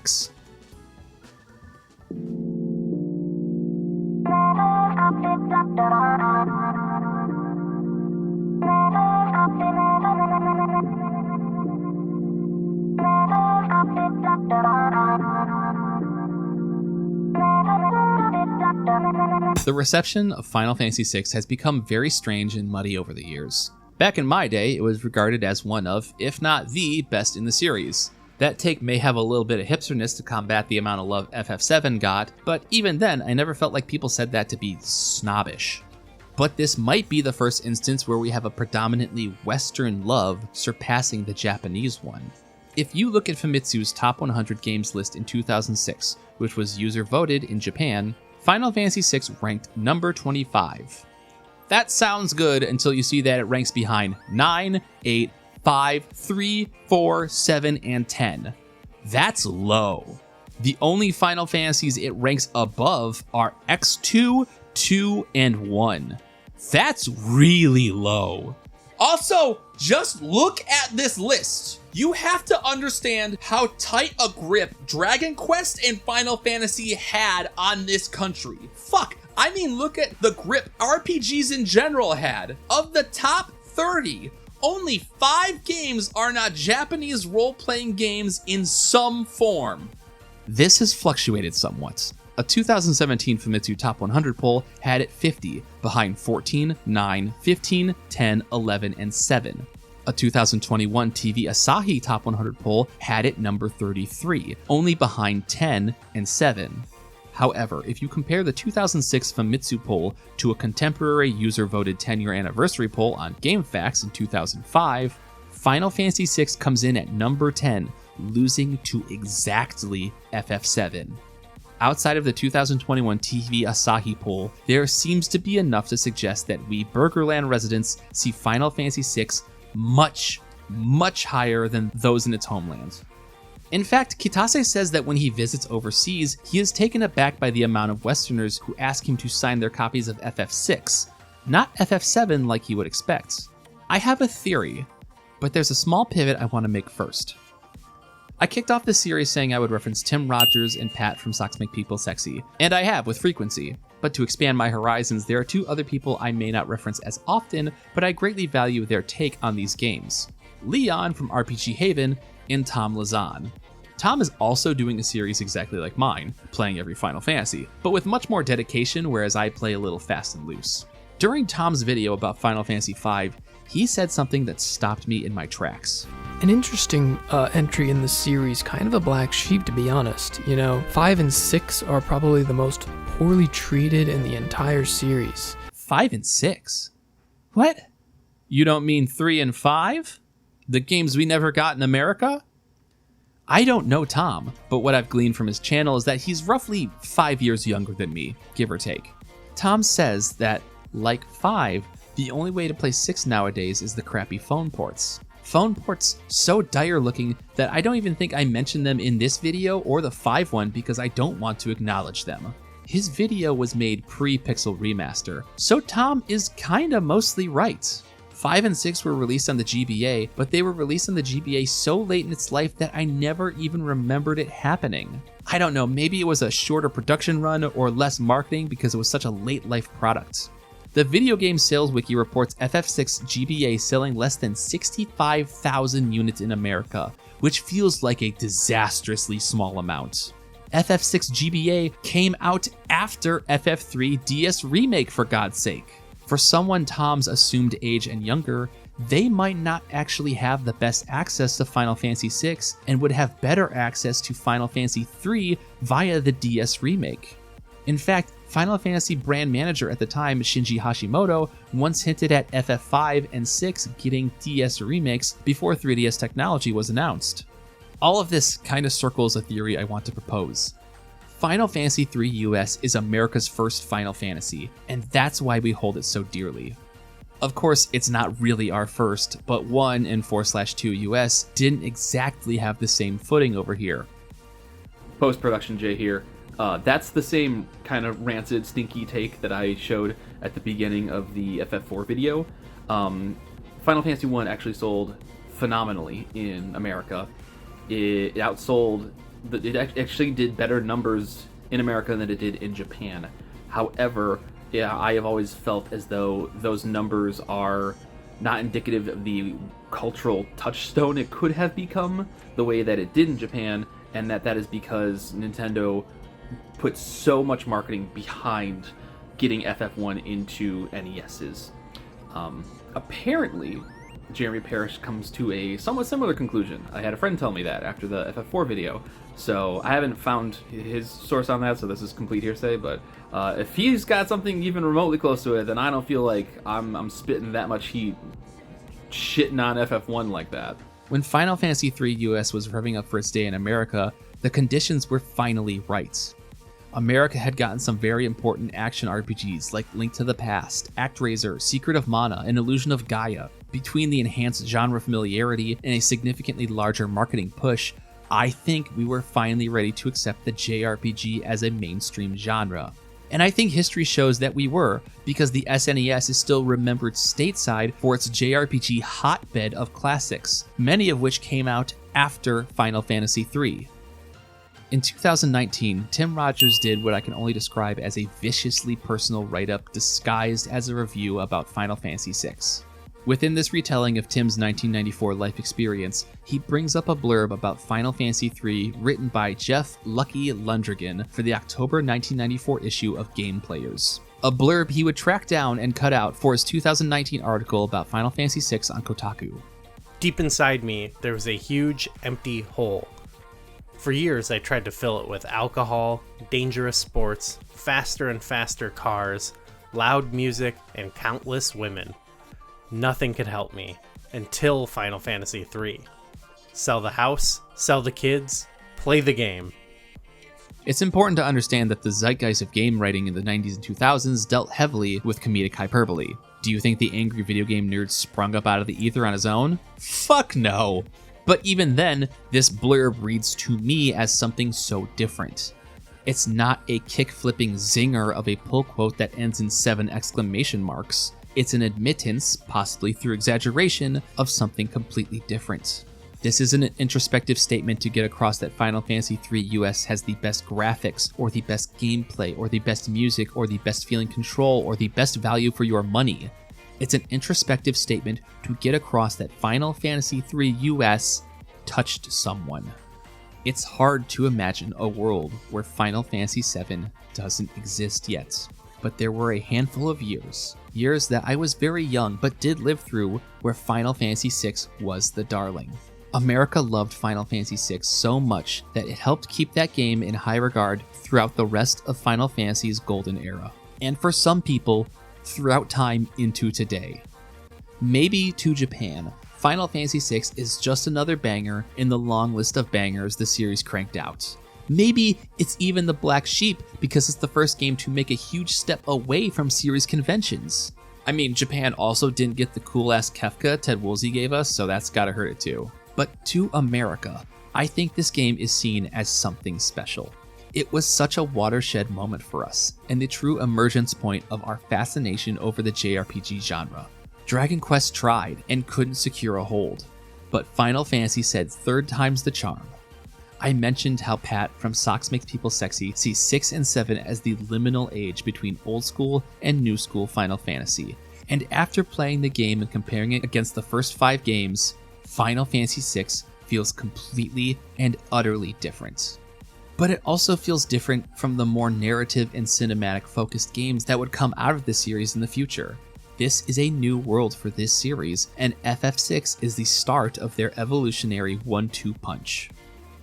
According to Sakaguchi, it was still not a commercial success in America, and I could see how FF6 putting up a fat 2.5 milli in Japan and then America squeaking out 870,000 could deem it as such.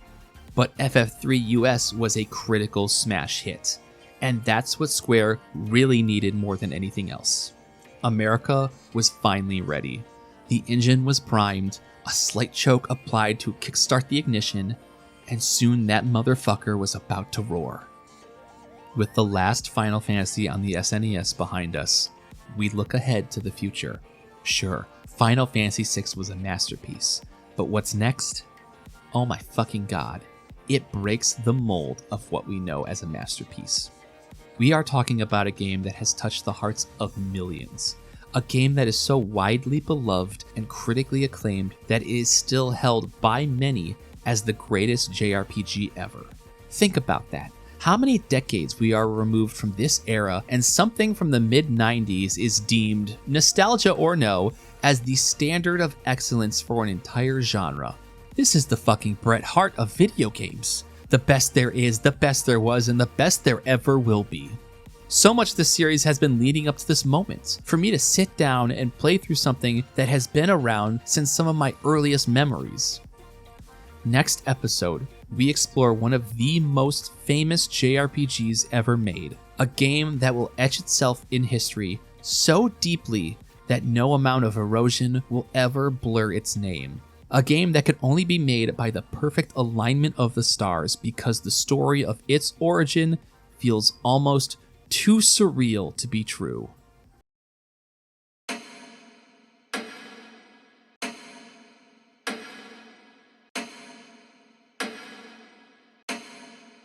And I'm not talking about Final Fantasy VII.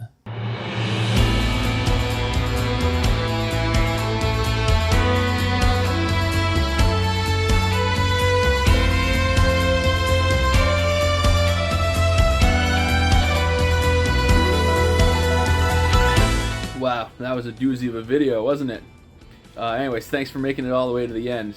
If you could be so kind, please drop any sort of likes, comments, subscriptions, any word of mouth you can offer.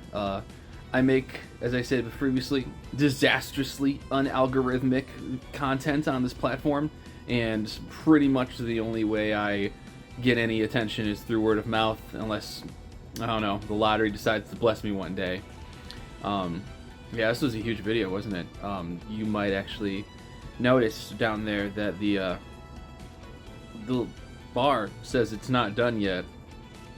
What's that all about? Welcome to the secret, not so secret Post-Mortem, where we're introducing a new segment to the show, because this video wasn't fucking long enough. Anyways, welcome to Master Geek Theater, where we're gonna do a book review, or at least talk about a book that's relevant to the Final Fantasy game we're talking about. And today we're gonna be looking at Sebastian Decken's book on Final Fantasy VI, released through Boss Fight Books. I nearly say Boss Battle Books because that always feels like the way it should be, but Boss Fight Books works too. Anyways, this is a really, really good book I picked up after I'd already written and voiced the script, but I did kind of want to talk about it, and it showed up very briefly earlier on in the video. But it's very interesting because it doesn't say anything about this on the front.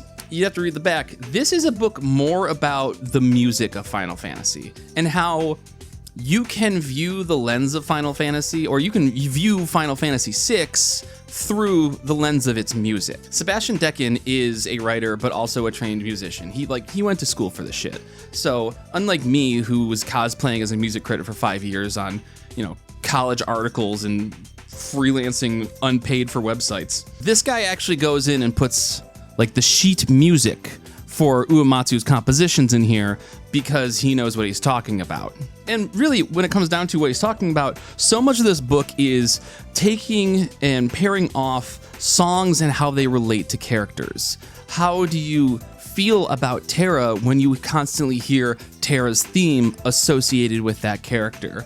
What does Locke's theme tell you, and how can you pick out parts of that theme in the song Forever Rachel, an accompanying piece that maybe tells a little bit of a story about the character? It comes to Realm as well. I mentioned it, how I felt like Realm's song is very, atypical of what you would expect for that character, but maybe that's the point. A lot of that not only is his analysis extremely good about all these things, he's a great writer, but also just showcases a understanding of music and how it really can warp perception, how it builds upon the experience, how it is just so instrumental to making this game feel amazing. And one may expect this, but there's a long part about the opera. Decken has a lot of experience with opera. Decken can define what an aria is in relation to the opera. I cannot.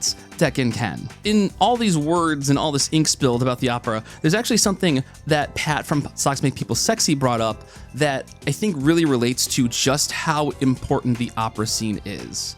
And I'm paraphrasing slightly for what Pat says, but he says something along the lines of, Final Fantasy VI feels like an exceptional game because it was the game that was made to feel like it was supposed to be exceptional. They made it with the intention of making it exceptional. And that's kind of what this breaks down. Like, there is a bravery in trying to make the opera scene. If you, this book goes through like the North American promotional, like I talked about those ads you would see Mog in, and how the promo line was like, no wimps, because who in the early 90s in North America was prepared for a game that was going to have an extended sequence at the opera? They wanted action, battles, machismo, and that's what that promotional material lended itself to, because that's how things were marketed. And so there was this immense bravery in taking something as delicate as the opera and making it such a big part of this game.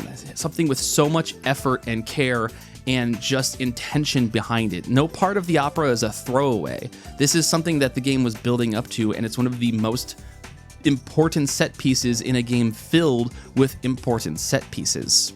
And if you want a little bit more of like my reading on it, I think there's also an interesting correlation between Final Fantasy VI and the opera. The opera itself is very old world entertainment. To today's day and age, when was the last time that you heard the opera brought up in a sense that it wasn't a punchline? Can you think of a time that you were referencing the opera other than to hear "It's Not Over Until the Fat Lady Sings"? Something like that. Back to me and my campaign on not remaking Final Fantasy VI that I guess I'm just, digging my heels into. Why would you take and modernize the opera when that is the way it's supposed to be? And to the same credit, you need to accept that the opera is what it is so that you can enjoy it for it being what it is. The same way that I think Final Fantasy VI demands such respect. I think there's an interesting correlation between the two where, yes, this being a somewhat crusty old 2D game maybe dates it, but that is to its benefit because it shows you the context in how it was made and the beauty of its surroundings and the time that it was created in.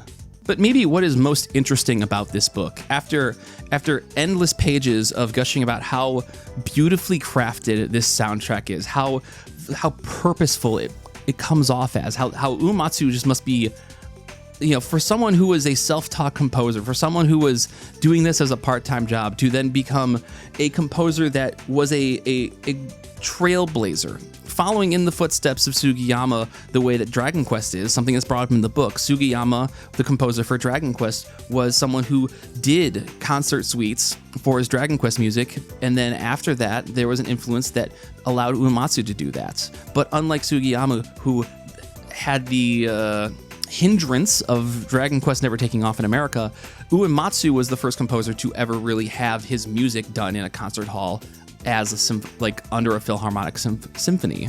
When you get through all of that gushing, so to speak, when you get through all of just how, genius Uematsu must be, like the last 3 pages of this book, spoilers, is that Uematsu kind of just wrote all these melodies and then retrofitted everything onto the characters.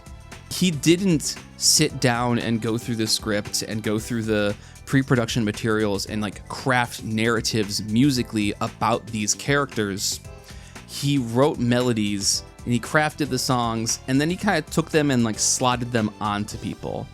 And that does blow up the mystique of oh my god, this guy's just a next level genius. But in the same way, I think that helps demystify the fact that we should not take all those things for intention. You know, some things are just beautiful happenstances. Like, we have messy little accidents that create gorgeous products. Not everyone who creates is some like gigabrain expanding genius. They're actually just trying their best and making do with what they have. And Uematsu made do with what he had, and what he had was phenomenal music that was paired with the right people to make a game that much better. So I think it's important to always think of like, where's the author intent in this?